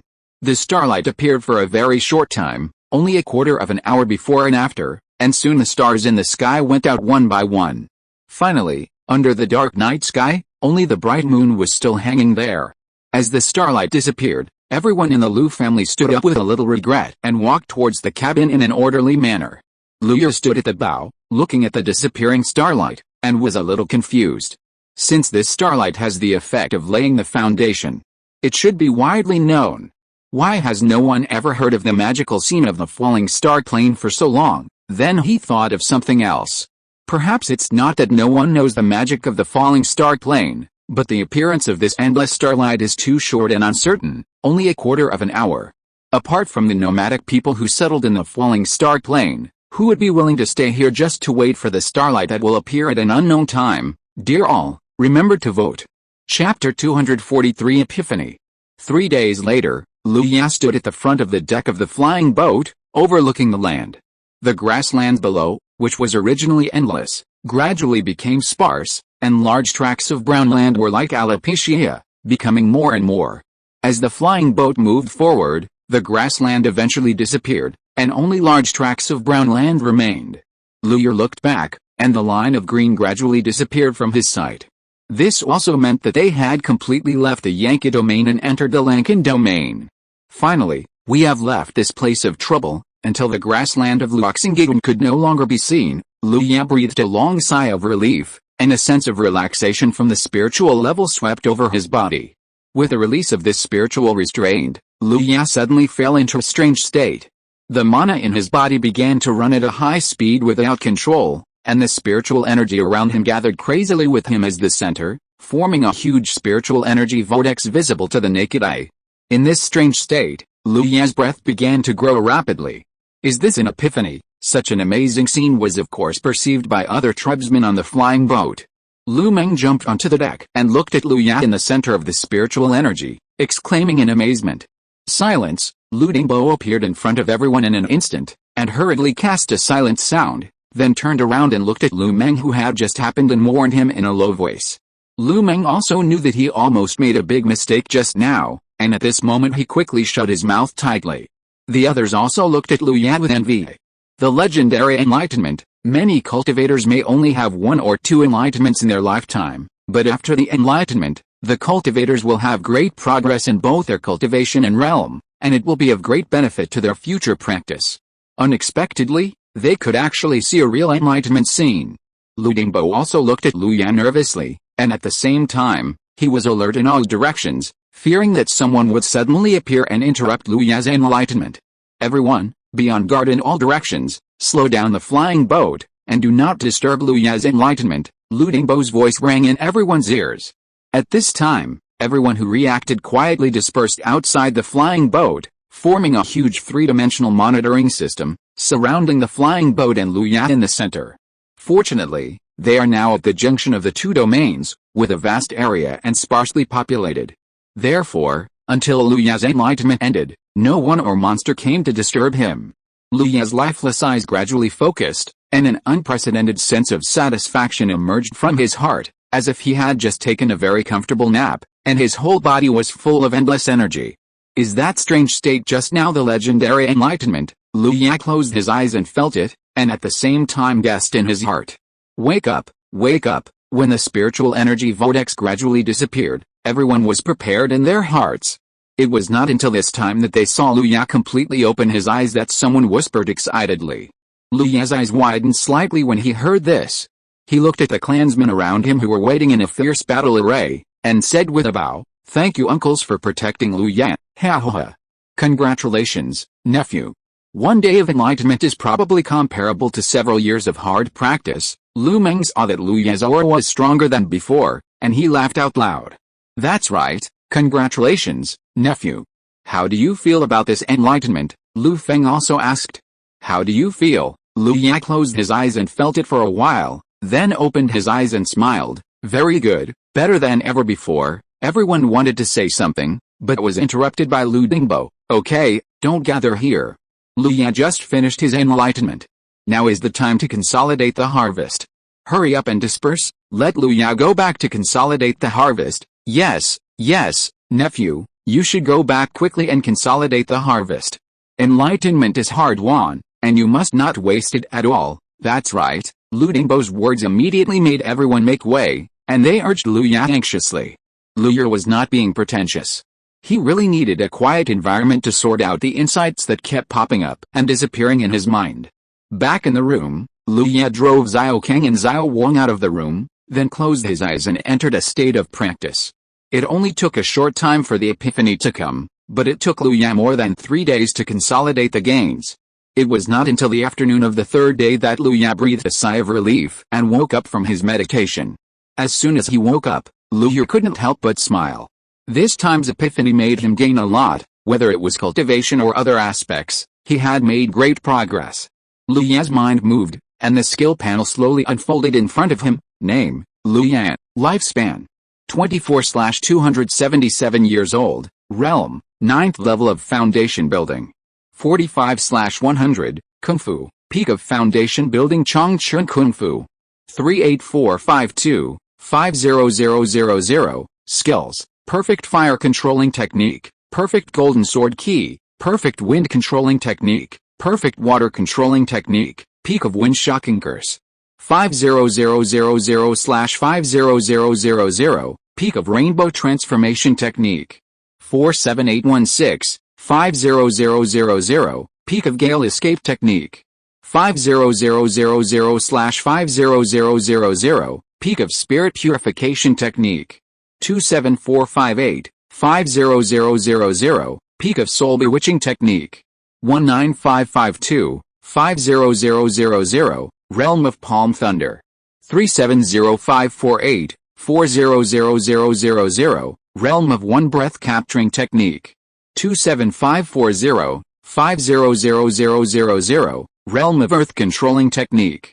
46485, 200000, Xiang immortal body. 4758, 5000, Zuanilan spirit shield. 42288, 50000, refining technique level 2. 420/5000, magic powers, sun true fire, life destroying finger, Guangmo wind, calling wind and rain, 1 yuan weak water, magic power points. 0. After a sudden enlightenment, the benefits Lu Ya gained were reflected on the skill panel. Compared with before the sudden enlightenment, Lu Ya's realm was only a pitiful 2 points, but after the sudden enlightenment, it increased by 43 points, almost completing half of the journey to the 9th level of foundation building. The same is true for the foundation building chapter of Chongchun Gong. Originally, there were only a little over 30,000 experience points, but now it has suddenly increased to nearly 7,000 experience points, and it is not far from the 40,000 mark. The higher the experience of the technique, the faster Lu Ya's recovery speed will be, and the fewer bottlenecks will be encountered in breaking through the realm. Lu Ya made a rough estimate of this level of cultivation, and it was basically certain that as long as he reached the level of cultivation, the appearance of the golden elixir opportunity was a sure thing. In other words, as long as Lu Ye reached the perfection of foundation building, he could stimulate the golden elixir opportunity at any time and start to form the elixir directly, without having to wait or search for the golden elixir opportunity like other cultivators. The other types of spells all showed different degrees of increase in experience from 10,000 to 30,000. This was the final result of Lu Ye's continuous practice and enlightenment in the past 3 days. If there were no 3 days of practice, when the various insights in his mind faded, this epiphany would be wasted. But with these 3 days, Lu Ye completely transformed all the experiences and misunderstandings in the process of practicing spells into the knowledge he understood, which led to such obvious progress. In other words, this epiphany enabled Lu Ye to successfully transform his potential into existing strength. Everyone, remember to vote. If you're listening to this novel on a channel other than Fanfic World, it means they downloaded and uploaded it without effort. We cordially invite you to visit our channel, Mundo Fanfic Novelis. There you'll find the original version of this story and you can explore many other novels of various genres. We're waiting for you to immerse yourself in a world of incredible novels. Chapter 244, Lankan Territory, Cultivation City. Even without this epiphany, these foundations would slowly become Lu Ye's own strength as time goes by. However, this epiphany infinitely compressed the time that Lu Ye might need to spend, and in just 3 days, he achieved the effect that he might need 1 or 2 years to achieve. Of course, all this is based on the premise that Lu Ye has a deep enough foundation.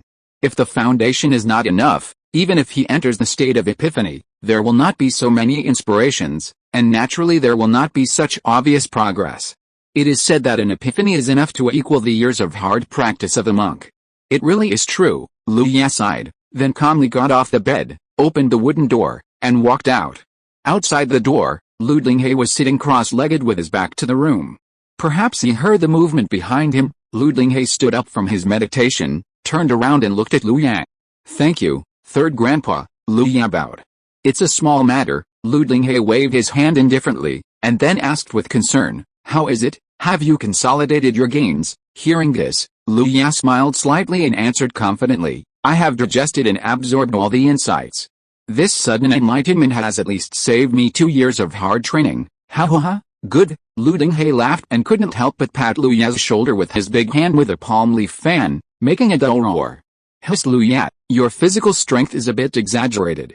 I'm afraid that ordinary second-level medium-grade magic weapons can't pose a threat to you." Lu Linghe felt the recoil force from his palm and said in surprise. Lu Ye smiled. He had experienced the extreme condensation of his physical body before he successfully built the foundation of the heavenly Dao.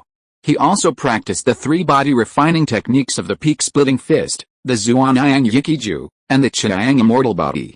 Especially the Chiang Immortal Body, which is said to be enough to practice to the nascent soul stage, has an extremely powerful effect, and is simply tailor-made for Lu Ye.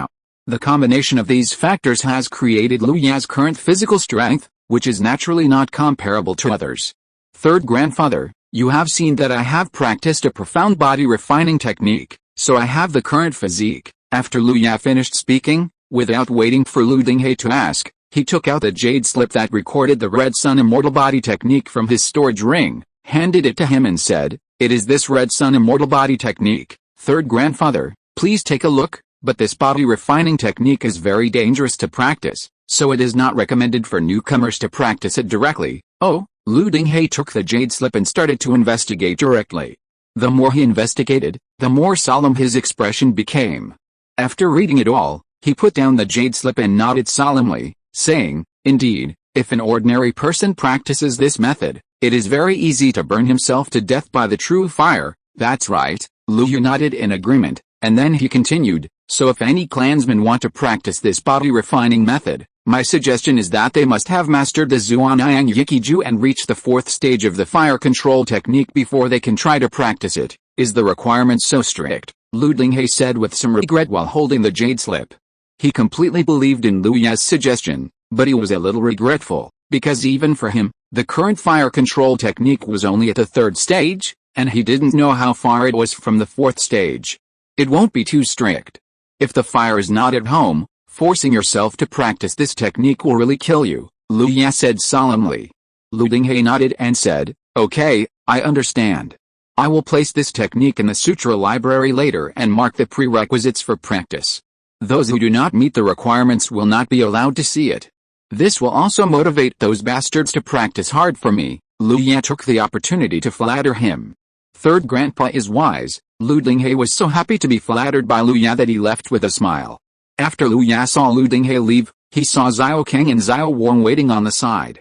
Compared with the cubs a few months ago, Xiao Wang has grown to be as tall as an adult's waist. His bowl-sized claws make a thumping sound when stepping on a wooden board, and his huge dog face is filled with a clear stupidity. In contrast, the sky-sweeping eagle Xiao Kang has lost his fur, and his wings are shining with a hard iron gray color in the light. A pair of piercing eagle eyes, as sharp as lightning, coupled with a small tuft of golden hair on its head, looks very domineering and majestic. At this time, Xiao Kang was standing on Xiao Wang's broad back, flapping his wings impatiently, stirring up gusts of wind. Hoo hoo hoo hoo hoo, Xiao Wang, come here. Lu Ya waved at Xiao Wang, and Xiao Wang immediately stepped forward, carrying Xiao Kang over happily. After stroking the dog's head a few times, he also stroked the eagle's head. Lu Ya was in a good mood and took out a few qi and blood pills and poured them into his palm.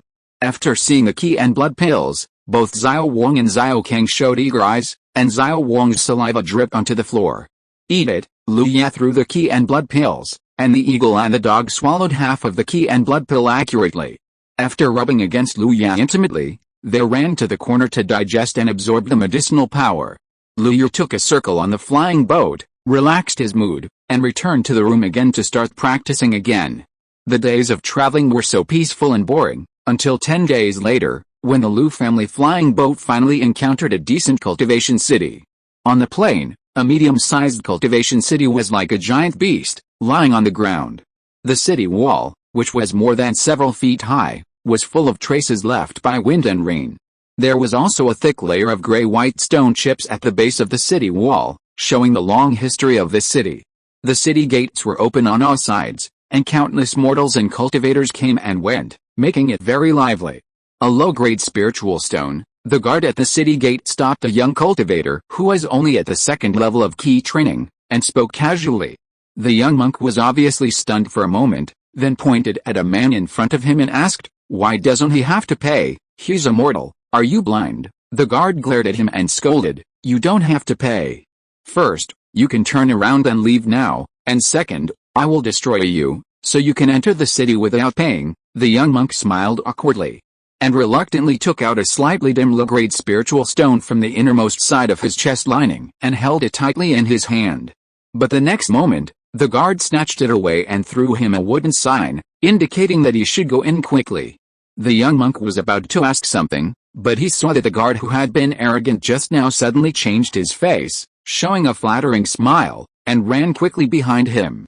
The young monk didn't understand why, so he turned around, and then his pupils shook violently, and his body couldn't help but stiffen in place. 3 huge flying boats carrying huge shadows slowly stopped not far from the city gate. From his angle, he could also see the vague crowd standing on the deck of the flying boat in the front. Dear all, remember to vote. Chapter 245 Lichuan City. Lu Ya stood on the flying boat, looking at the 3 big characters carved above the city gate not far away, and read aloud, "Lichuan City." Over the city wall, Lu Ya looked into the city. There were many buildings in the city. From his angle, he could see a wide bluestone road extending from the city gate to the inner city wall. The signs and flags of the shops and taverns on both sides of the road fluttered in the wind, and the streets were bustling with people. What a peaceful and prosperous cultivation city. Lu Ya looked at the city below and couldn't help but sigh. Indeed, although Yanka domain and Lankan domain are adjacent, because the nature of the sects ruled by the 2 domains is different, the temperament and customs of the cultivators in the 2 domains are completely different. Lu Dingbo stood beside Lu Ya and explained. The customs are indeed different. Lu Ya's eyes were filled with some amazement. Even he didn't expect that Lichuan City would be so enthusiastic. Most of the men in the city wore short-sleeved or sleeveless linen clothes, nothing special, but the women were the focus of Lu Ya's amazement.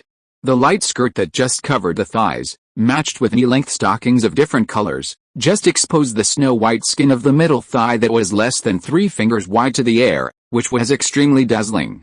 Perhaps because of the water and soil, there were few people with dark skin walking around in Lichuan City, and most people had fair skin. This kind of fair skin also added a lot of points to this kind of clothing in Lichuan City. Lu Yan had experienced the era of information explosion after all, and the influence he had received was far beyond the comparison of this small scene. These scenes only surprised him a little.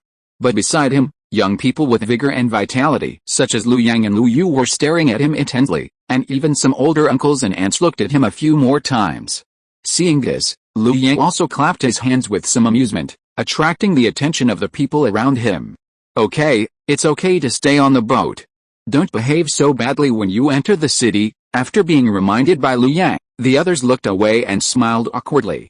Lu Dingbo took the opportunity to say, later, we will do our respective duties as discussed before. Don't make trouble, and don't reveal our origins. We will leave after the supply is finished. Everyone nodded solemnly. While the Lu family was talking, a middle-aged male foundation-building cultivator came to the front of the flying boat with 2 teams of city guards behind him. He was seen to use his magic power and said in a loud voice, I am Zhao Xingwu, the captain of the Lichuan City Guard. I wonder which Taoist friend is visiting my Lichuan City. The words were in a proper manner, but the sense of vigilance contained in them could still be felt. Lu Dingbo smiled slightly, then walked out of the flying boat and came to Zhao Xingwu. He bowed with a smile and said, I am Wang Qingwei, we are just passing by your city. We hope to replenish our supplies in the city. We are not entering the city and have no ill intentions. I hope that fellow Taoist Zhao will be able to help us. Early stage of foundation building. The moment Lu Dingbo came out, Zhao Xingwu judged his specific cultivation level from the fluctuations of his magic power. After listening to his words and observing his words and deeds, he felt relieved. As long as they are not here to cause trouble, everything will be fine. As the captain of the city guard of Lichuan City, he is under a lot of pressure. After dealing with these people, I have to comfort the frightened heart. Hello, fellow Taoist Wang. Lichuan City welcomes all Taoists to visit, play and replenish supplies, but please park the flying boat 2 miles outside the city. This is the rule of Lichuan City. Please understand. Zhao Xingwu interrupted his thoughts, looked a little more relaxed, and spoke. Of course, we didn't know the rules of the city before, so we will step back now. After Lu Dingbo finished speaking, the 3 flying boats behind him slowly began to retreat, and soon retreated 2 miles away. Thank you for your understanding, fellow Taoist Wang. If you need to enter the city, please do so. I won't be annoying here. After Zhao Xingwu finished speaking, he bowed and led his subordinates back to the city gate. Thank you, Captain Zhao. Lu Dingbo also smiled and replied. After the episode, the crowd waiting in line at the city gate to enter the city saw more than a dozen figures landing on the flying boats and slowly walking towards the city gate. Someone familiar approached the city guards and whispered to ask about the origins of Lu and others, but they all received a warning look. Seeing that the city guards kept silent, the people who were queuing up felt a chill in their hearts, and they were all a little more careful, fearing that they would provoke the other party. However, their worries were obviously unnecessary. The Lu family, who seemed quite mysterious to them, stood at the end of the team naturally after arriving at the city gate and began to line up to enter the city. On the city tower, Zhao Xingwu, who was secretly observing this scene, gave a wink to his deputy beside him, and then turned and flew towards the inner city. After a while, in the city lord's mansion in the center of the inner city, Zhao Xingwu stood in front of a square-faced man wearing an ice silk robe and with an aura as deep as the sea. Zhao Xingwu told everything he had just seen and heard, and finally concluded, City Lord, I think the other party has no ill intentions in coming here, and should be here to replenish supplies. The man Zhao Xingwu was facing was the City Lord of Lichuan City, Jinden's Henren Zhang. Zhang Jilkao put down the book in his hand after hearing this, and then looked at Zhao Xingwu gently and said, You are doing very well. Pay a little attention to them. If the other party is really here for supplies, then cancel your attention. Otherwise, do what you should do. I understand, Zhao Xingwu bowed and said, then turned and went out. The Lu family did not know about the movements of Lichuan City, or even if they knew, it would not have any impact on them, because they just wanted to make some supplies. At this time, the Lu family had already entered Lichuan City with a flow of people. Lu Yang also converged his cultivation to the 9th level of key training and entered the city with Lu Yang and others. After entering the city, Lu Dingbo and other elders had various things to deal with, and soon found out the direction and left quickly. Lu Yu was in high spirits. He had nothing to do and was not in a hurry. He walked slowly on the street with Liu Yang and others, looking left and right along the way, as if he was here for a tour. Soon, after walking around for a while, the young people of the Yang generation of the Liu family gradually became familiar with the city, so they dispersed in twos and threes, each looking for things that interested them. Someone is following us. Liu was just like a tourist, looking around, not paying any attention to the monk who was following him and thought he was hiding well. After being followed for a while, Liu perceived that the monk who was following him finally left. It seems that I have passed the test. Chapter 246 Medicine King Conference. Liu walked along the roadside and visited several shops in succession. He found that the price of spiritual materials here was nearly 20% higher than that in Yangqiu, and the years were not so abundant. However, the price of elixirs was slightly lower than that in Yangqiu, and the quantity and quality were also slightly higher. This was not just a certain kind of elixir, but all the elixirs Liu had seen were like this. Shopkeeper, I see that the price of spiritual materials purchased in your store is so high, but the price of elixirs is slightly lower. In this way, there is not much profit. Liu selected 2 bottles of qi and blood pills with good appearance and placed them on the table in front of the shopkeeper, while asking casually, "Haha, the customer must be from outside the city." The shopkeeper took the elixir handed by Liu and asked with a smile. "I can't hide it from the shopkeeper. I just arrived in Lichuan City." Liu didn't care and answered casually. "I'm saying, customer, you don't know, the spiritual materials around our Lichuan City have been almost mine a long time ago, and the spiritual materials I purchase are basically those grown and cultivated by spiritual material planting families or independent cultivators. Unlike those grown naturally, the medicinal properties of artificially cultivated spiritual materials are slightly worse, so the price is lower." The shopkeeper smiled and said, "With more medicinal materials, although the medicinal properties are slightly worse, the elixirs that can be refined can still be refined. In this way, more elixirs can be refined. My customer, you also know that everything is afraid of a large quantity. If the quantity is large, it will be worthless." Liu nodded. It was indeed the case. Scarcity makes things valuable. The shopkeeper clapped his hands and echoed, "That's right, scarcity makes things valuable. The more pills there are, the more choices we monks have." As a result, pill-selling shops and individuals have engaged in malicious bidding, resulting in the price of pills being pushed down lower and lower. That's not all. After the price of pills was finally pushed down to the point where it couldn't be pushed down any further, those alchemists started a new round of competition. The one who was competing to see who could make pills with better effects and higher quality. Liu sighed. "This is really fierce." "What do you mean fierce?" The shopkeeper obviously didn't understand what Liu said.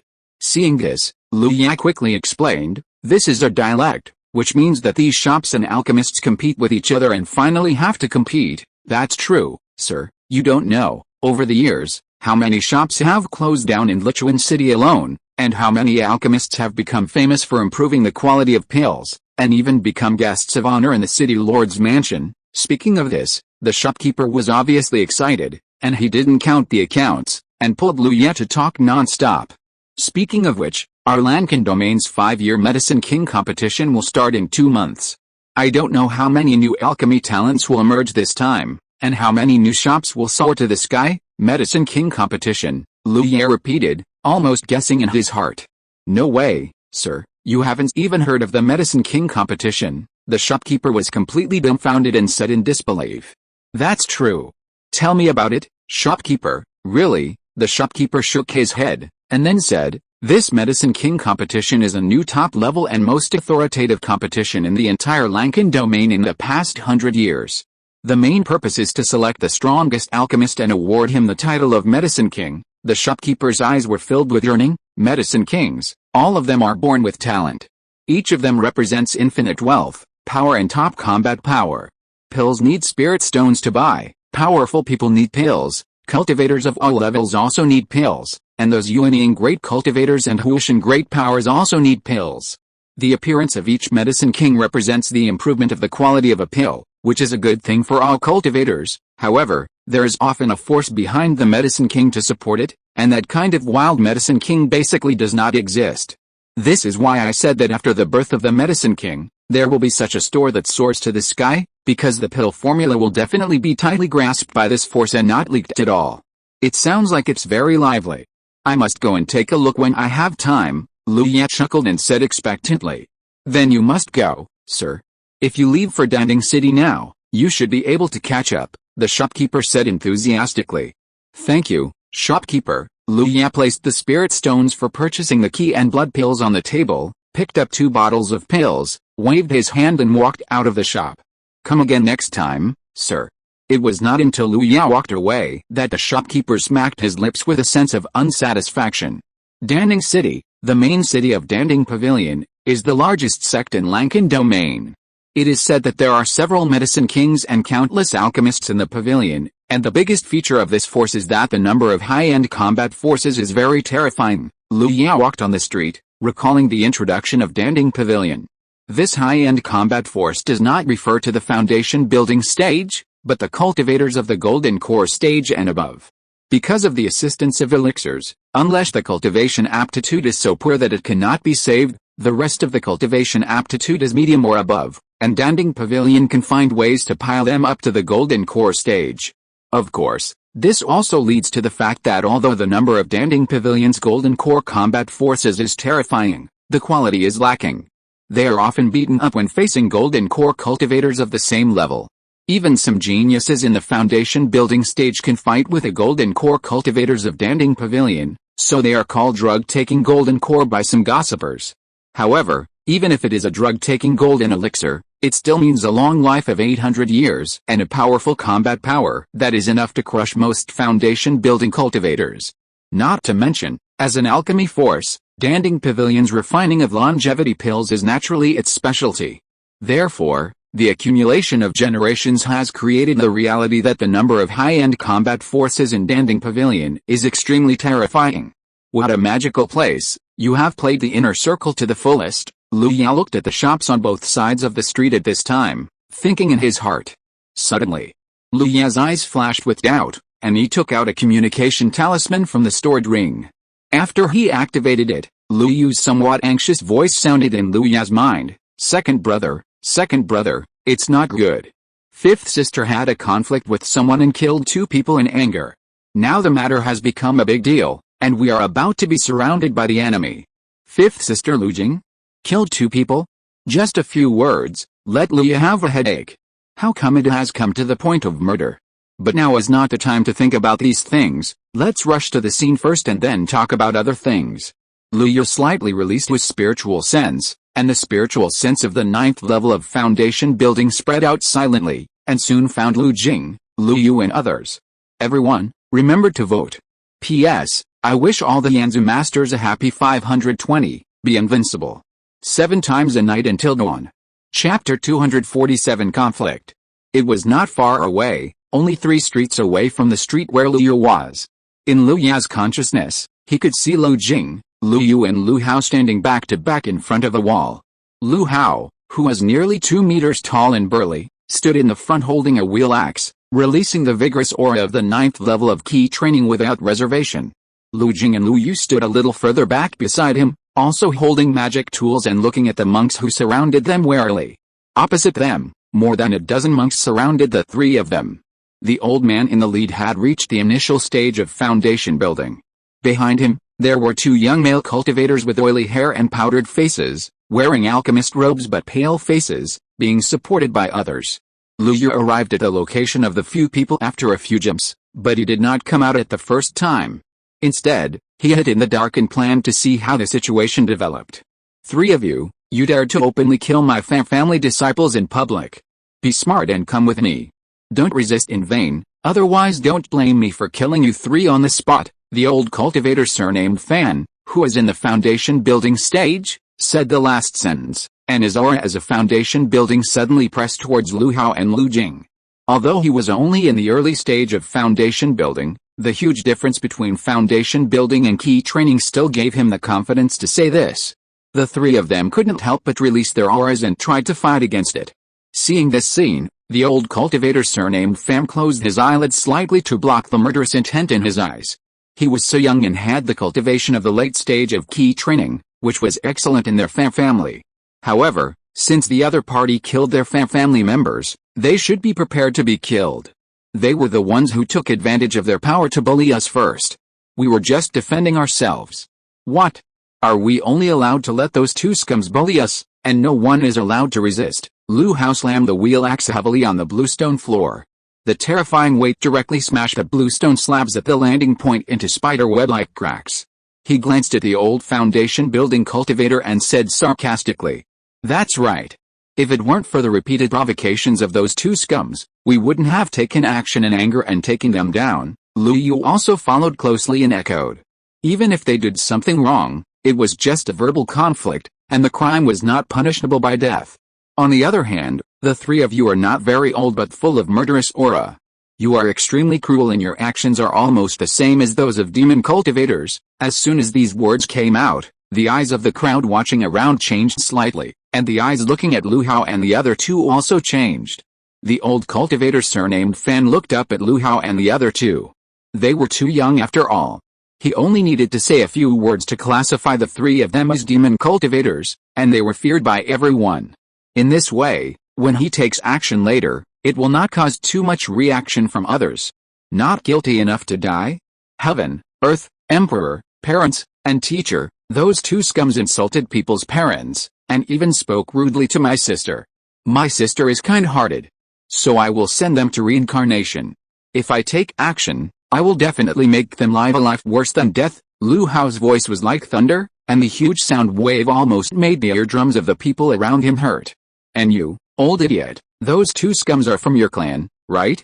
If the upper beam is not straight, the lower beam will be crooked. It seems that you are not a good thing either. How dare you? As soon as Lu Hao finished speaking, many members of the Fan family immediately scolded him in unison. The old cultivator surnamed Fan had a gloomy face. Lu Hao's ruthless words finally made him put aside his worries. His magic power was running rapidly. Without saying a word, he used a palm to drive the rolling spiritual energy from top to bottom to hit the three people. Only after hitting this palm did he say angrily, "Sharp teeth and sharp mouths, I will take you three down first, and then take you back for careful interrogation." Seeing this, the three people who had been on guard for a long time did not hesitate and burst out with their strongest killing moves. Among them, Lu Hao's momentum was the most terrifying. Originally, his body was unusually burly.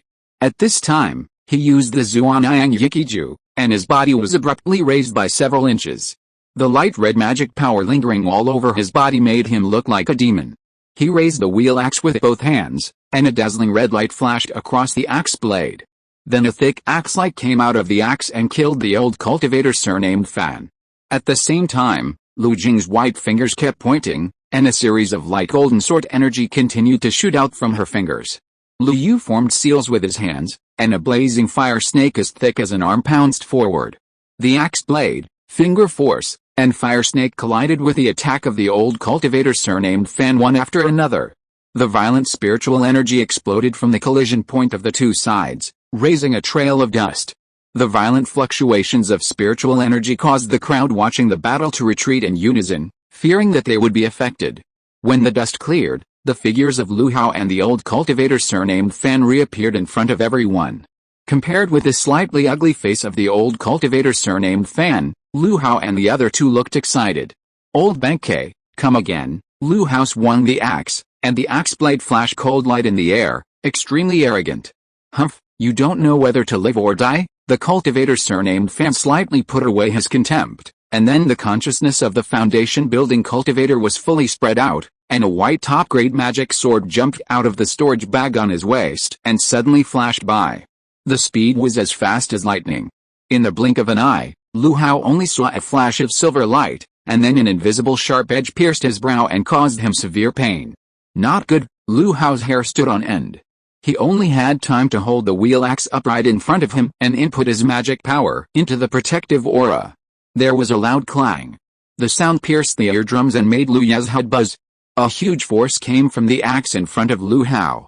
He only felt the axe in his hand vibrate violently. The violent force made him unable to hold the axe handle at all. The axe face carried a huge force and hit his protective aura heavily. Puff! Lu Hao suddenly spurted out a mouthful of blood, and a layer of blood mist burst out from his arms holding the axe, but he still held the axe tightly in his hands and refused to let go. Third brother, Lu Jing and Lu Yu hurried forward and blocked Lu Hao behind him. Lu Jing even tapped his hands repeatedly, continuously shooting golden sword energy at the white flying sword, interfering with the control of the opposite foundation building cultivator. The cultivator surnamed Fan felt the continuous heavy blows from his magic sword, and his expression changed slightly. He originally thought that the moment he launched his flying sword, he would definitely kill the big man in the front with his sword, but he did not expect that the opponent's reaction speed was so fast that he blocked his flying sword at the critical moment. Although he seemed to be seriously injured, he still had the strength to fight. At this time, he was constantly disturbed by Lu Jing's golden sword energy, which made him feel that the situation was gradually out of his control. He made a prompt decision and shouted, and gave a decisive order. Disciples of the Fan family, listen to my order. Immediately do your best to capture these 3 demon cultivators, regardless of life or death. Chapter 248. The villain is actually me?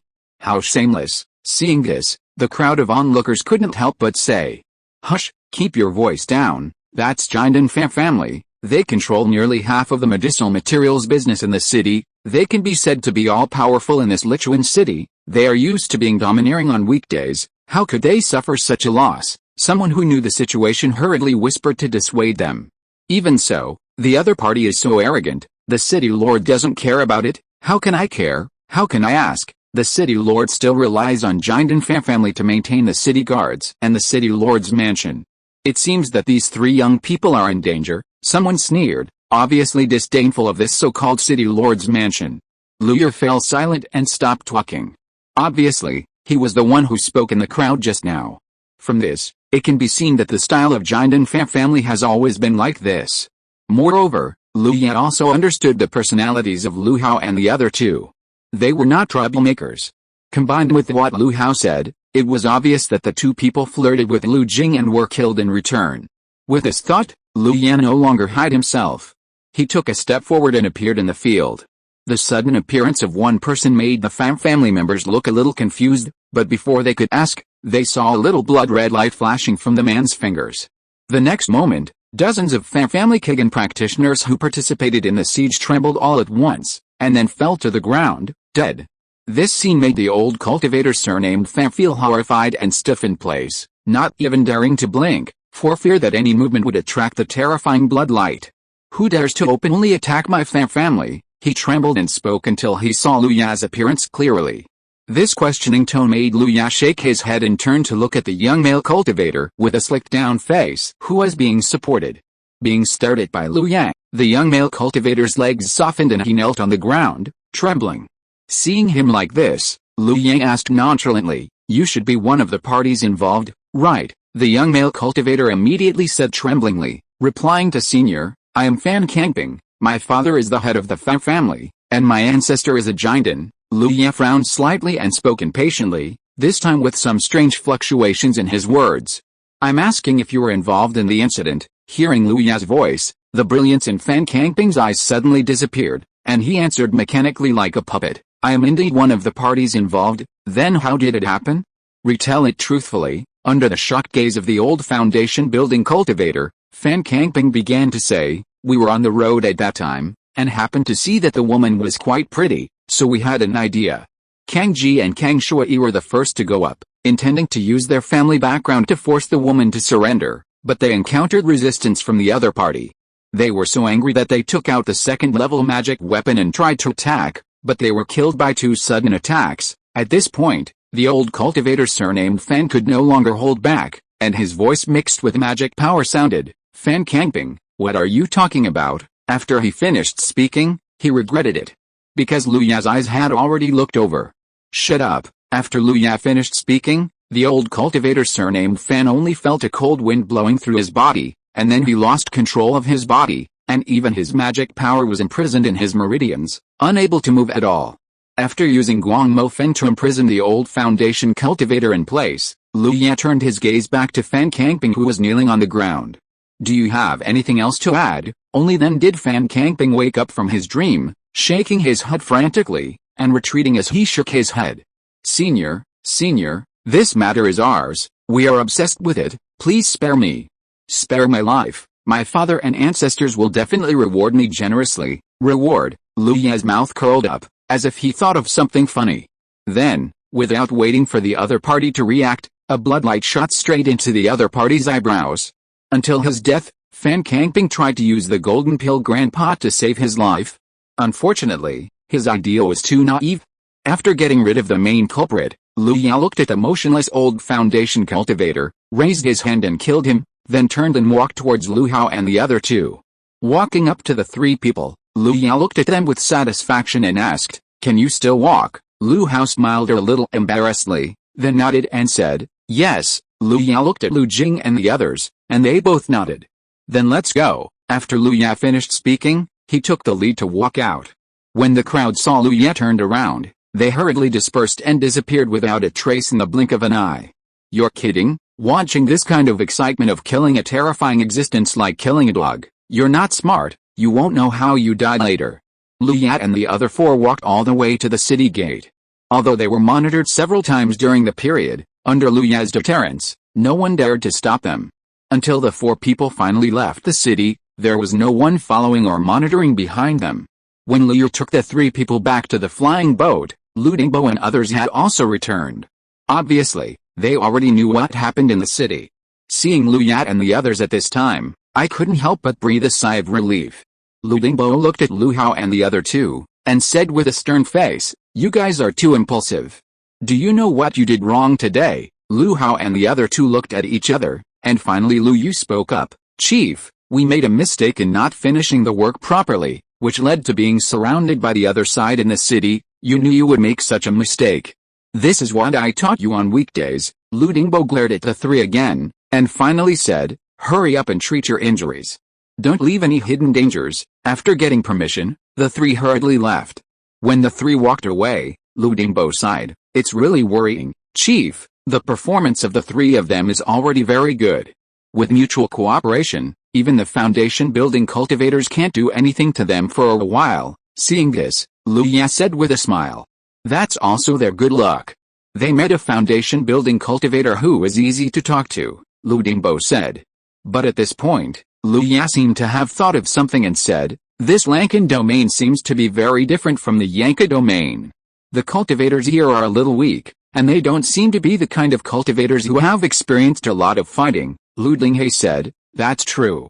The Lankan domain is popular with elixirs, so the cultivators have abundant resources for cultivation and rarely fight for resources. This has led to the cultivators in the Lankan domain having less experience in fighting with others. From this point of view, it seems that they have some truth in saying that we are demon cultivators." Lu Ya rubbed his fingers and said helplessly, "Everyone, remember to vote.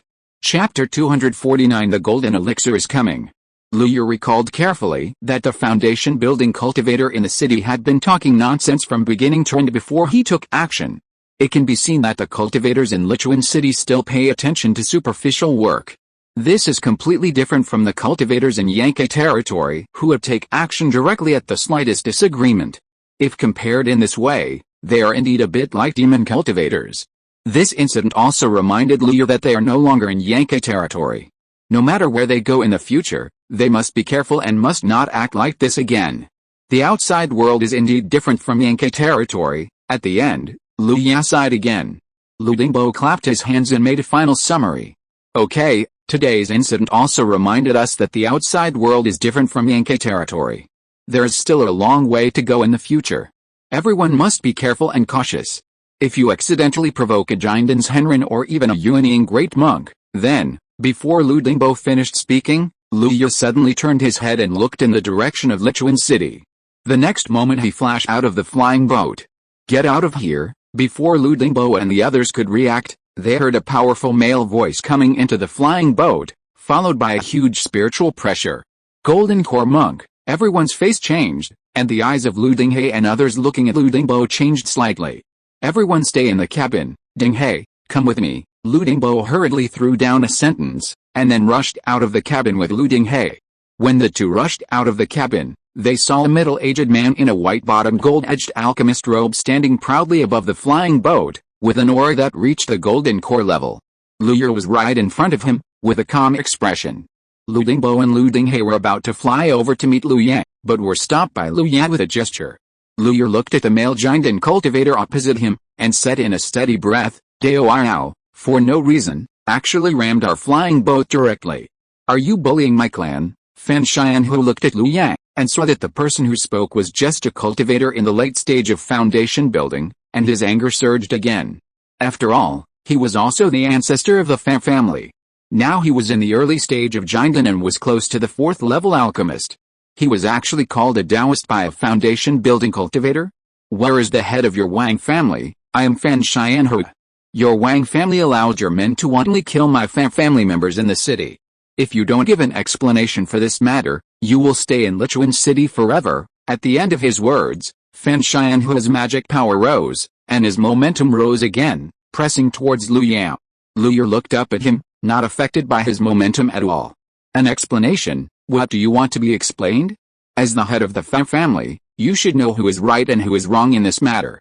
Your Fan family is not easy to mess with. Am I a soft persimmon that you can manipulate at will? Seeing that Lu Yao was so ungrateful, Fan Xianhe stopped talking and just said in a cold voice, "Wait until I take down this noisy young man like you, and then I will settle the account with the head of your Wang family." Lu Yao looked at Fan Xianhe with anger on his face, and his fingers rubbed unconsciously twice, and a trace of coldness gradually flashed in his eyes. It was really different from Yang Qiao. He actually had so much time to chat with him. If it was the golden elixir and Yang Qiao, the fight would probably be over by now. Fan Xianhe saw that Lu Yao was still standing in front of him with a calm face. Thinking of how many eyes were staring at him from behind, he finally stopped waiting. The golden elixir in his body rotated rapidly, and his palms pushed forward. The red flame rushed towards Lu Yao like an angry dragon. It's the famous spell of our ancestor, the 3rd level Red Sea Dragon Flame. It is said that our ancestor has practiced this spell to the point where it can be used at will. Even a cultivator in the middle stage of the Golden Core would not dare to take it head-on. At this time in Lichuan City, many members of the family had already arrived at the top of the city wall, watching the development of the situation here intently. When they saw the angry dragon flame that burned the sky and boiled the sea, many people cheered. With the ancestor's action, let's see if the Wang family can still be arrogant. They dared to kill our family's foundation building. It is simply unforgivable. The ancestor is mighty. In a farther place, on the top floor of a 7-story attic, the mayor of Lichuan City, Zhang Jiqiao, with a majestic square face, was standing in front of the railing, looking at the direction where the Lu family's flying boat was parked outside the city. Beside him, there were 3 cultivators, 1 man and 2 women, all dressed gorgeously and with a confident look. At first glance, you can tell that they are people who have been in high positions for a long time. It seems that this old man Fan's cultivation has improved a bit. No wonder he is so ostentatious this time. Next to Zhang Jiqiao, a beautiful woman wearing an ink and washed cheongsam and with a graceful demeanor opened her red lips slightly and said with a little surprise. The other 2 heard it. The male cultivator first glanced at Zhang Jiqiao's back obscurely. Seeing that he did not react, he sneered and said, "Those who know him think he is going to take revenge, and those who don't know him think he is deliberately showing off his fists. Haha, Master Peng is really humorous." Another pretty female cultivator who looked only in her 20s smiled and narrowed her eyes. Zhang Jiqiao still looked at the position where Lu Yao and the other 2 were, without saying a word. Seeing this, the 3 people gradually fell silent and also looked into the distance. The blazing and domineering fire dragon rushed towards Lu Yao with the momentum of burning the sky and boiling the sea. Seeing this, Lu Yao's eyes were a little strange. In his perception, this fire dragon did look intimidating at first glance, but the flames in it were not condensed, and the temperature did not meet Lu Yao's expectations. If the fire dragon's overall lethality is 10 points, Lu Yao thinks it can get 7 points, 5 points for its appearance and 2 points for its lethality. Playing with fire in front of me, Lu Yao smiled, and then he was like a volcano about to erupt, and his sharp edge was revealed in an instant. Under the gaze of many people, he stretched out a hand and slowly grabbed the fire dragon. What's going on? Is this man scared silly? He dared to grab the ancestor's Red Sea Dragon flame with his bare hands. Not to mention that he is just a foundation-building cultivator. Even a cultivator with the same golden elixir would not dare to be so arrogant. I can already see the tragic scene of him being swallowed by the flames. When Fan Xianhe saw Lu Yao's casual grab, murderous intent mixed with anger flashed in his eyes, and his magic power surged out again, increasing the power of the Red Sea Dragon flame by another 20%. Boy, blame it on your poor brain. Boom. In just a moment, the Red Sea Dragon flame completely swallowed Lu Yao's figure and disappeared from everyone's sight. It's so boring. It's over like this? He is a foundation-building cultivator after all, but he didn't even resist. The pretty female cultivator behind Zhang couldn't help but say when she saw this. After a few breaths, the flames still didn't dissipate, but instead had a tendency to burn more and more vigorously. Seeing this scene, the spectators gradually realized that something was wrong. Why was Fan Xianhu so shocked? Chapter 250 Apology. When the flames hit Luya, Fan Xianhu felt that the connection between him and the spell was getting weaker and weaker. After just a few breaths, the connection between him and the spell Red Sea Dragon Flame had completely disappeared. Logically, the disappearance of the connection meant that the spell had reached its end and should have dissipated in the next moment. But looking at the increasingly hot fireball on the opposite side, Fan Xianhu's face gradually became ugly. You are a man who hides his head and shows his tail. Do you dare to attack only in the dark? Fan Xianhu shouted angrily, and his golden elixir consciousness swept and explored the three spaceships wantonly, trying to find the traces of Wang's golden elixir hidden in the dark. From beginning to end, he never thought that this situation was caused by Luya in the flames. After all, how could a mere foundation-building cultivator take on the attack of a golden elixir cultivator? The fireball in the sky became brighter and brighter, and the temperature became higher and higher. Even the onlookers on the city wall could feel the waves of heat coming. At this time, Fan Xianhu finally reacted. With a wave of his sleeves, a bronze tripod with 3 legs and 2 ears, as tall as a person, appeared in front of him. This was his life-saving magic weapon, the Kingayan tripod, which was not only the cauldron he used to refine pills, but also a sharp weapon to kill enemies. As soon as the tripod appeared, the mouth of the tripod was aimed at the fireball where Luya was, and the terrifying section burst out, swallowing the fireball into the tripod for refining. Luya was in the flames, watching this scene expressionlessly, then raised his right hand and clenched his fist, and punched directly into the void in front of him.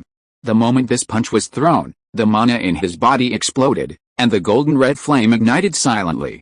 The domineering flame that was extremely strong and yang instantly spread to every corner of the fireball, completing the replacement.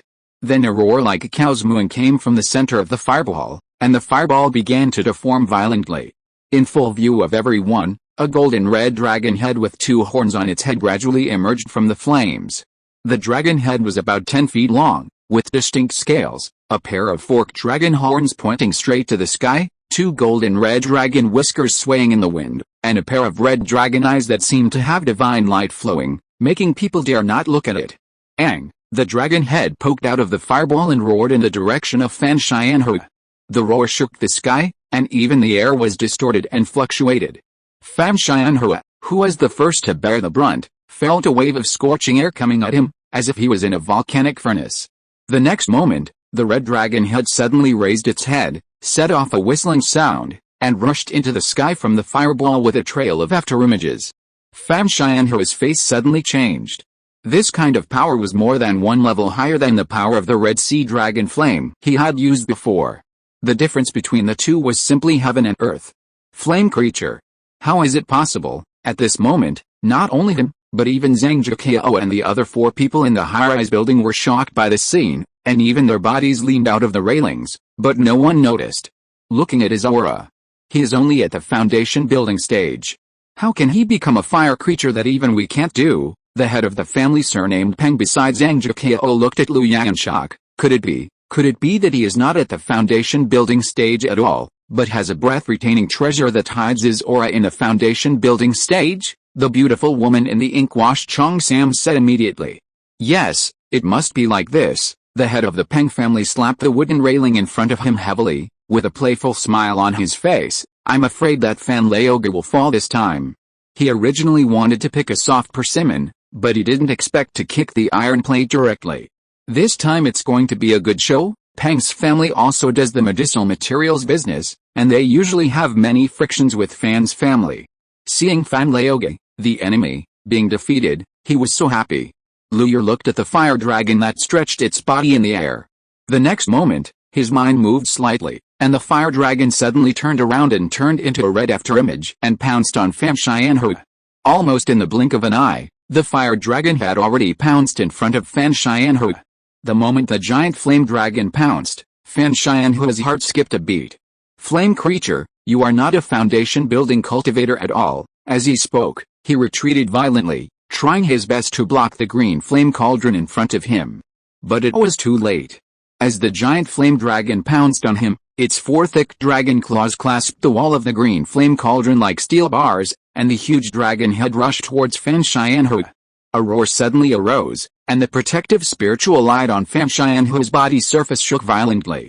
His robe, which was very good in appearance, was pulled straight back by the impact force, and even a large number of small cracks appeared. But Fan Xianhu was a giant and cultivator after all, with a deep foundation.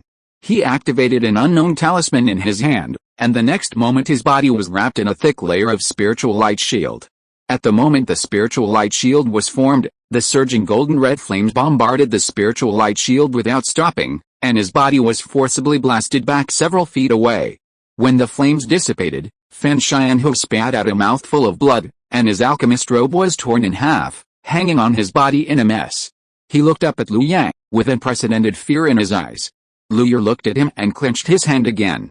The flames in the sky gathered rapidly with his clenching, and in the blink of an eye, a huge fireball formed in front of him.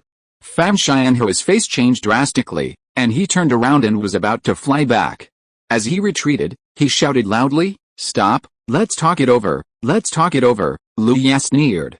Why didn't he think of talking it over when he attacked just now? His hands did not stop moving, and the fireball split from it. The giant dragon that had just appeared once again stretched out its head. Seeing this, Fan Xianhu's feet moved faster. He was almost unable to withstand just one attack.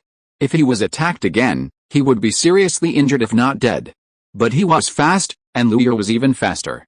A strong wind blew around Liu Yang, and his figure disappeared from the spot. When he reappeared, he was less than 5 meters behind Fan Xianhu. "Old ancestor. Be careful," a concerned voice rang out from the city wall, and Fan Xianhu naturally felt the burning heat behind him. He ran his magic power frantically, and shouted loudly, "This is my fault, and I am willing to apologize. It's not too late to apologize after the fight." Liu Yang was not moved at all, and the fire dragon rushed out again, submerging Fan Xianhu's figure. Until the smoke and dust dissipated, Fan Xianhu's figure appeared in front of everyone. However, he looked extremely embarrassed at this time. The original white alchemist robe was completely scrapped at this time, turning into strips of black rags hanging on his body. His hair was dry and curled, and his body was shaky. He was completely different from the image of a master before. "What did you just say?" Liu Yang stood in the air leisurely, looking down at Fan Xianhu. Fan Xianhu's eyes showed bitterness, but he still chose to bow his head in front of Liu Yang. "This is because I didn't discipline them strictly, which caused this disaster. I hope to apologize to the Wang family on behalf of the useless younger generation in the clan. I hope the Wang family will forgive me." Liu Yang moved his fingers and then flew towards the flying boat behind him. Seeing this, Fan Xianhu had no choice but to follow him obediently. The Fan family members and other cultivators who were watching the battle on the city wall all looked at this scene in disbelief, and could hardly believe their eyes. The ancestor was defeated, the giant and cultivator was beaten by a foundation-building cultivator and couldn't fight back. "Is this Fan family a paper tiger? How dare you slander my Fan family?" The chaotic dispute at the city wall did not affect Liu Yang at all. Under Liu Yang's leadership, the two quickly arrived at the flying boat. Everyone, remember to vote. End of this chapter. Thank you very much for reaching the end. Don't forget to like. Looking for more exclusive content and immediate access? Subscribe to our Patreon. Remember, every like, subscription, or donation encourages us to continue. Thanks to everyone. See you in the next video.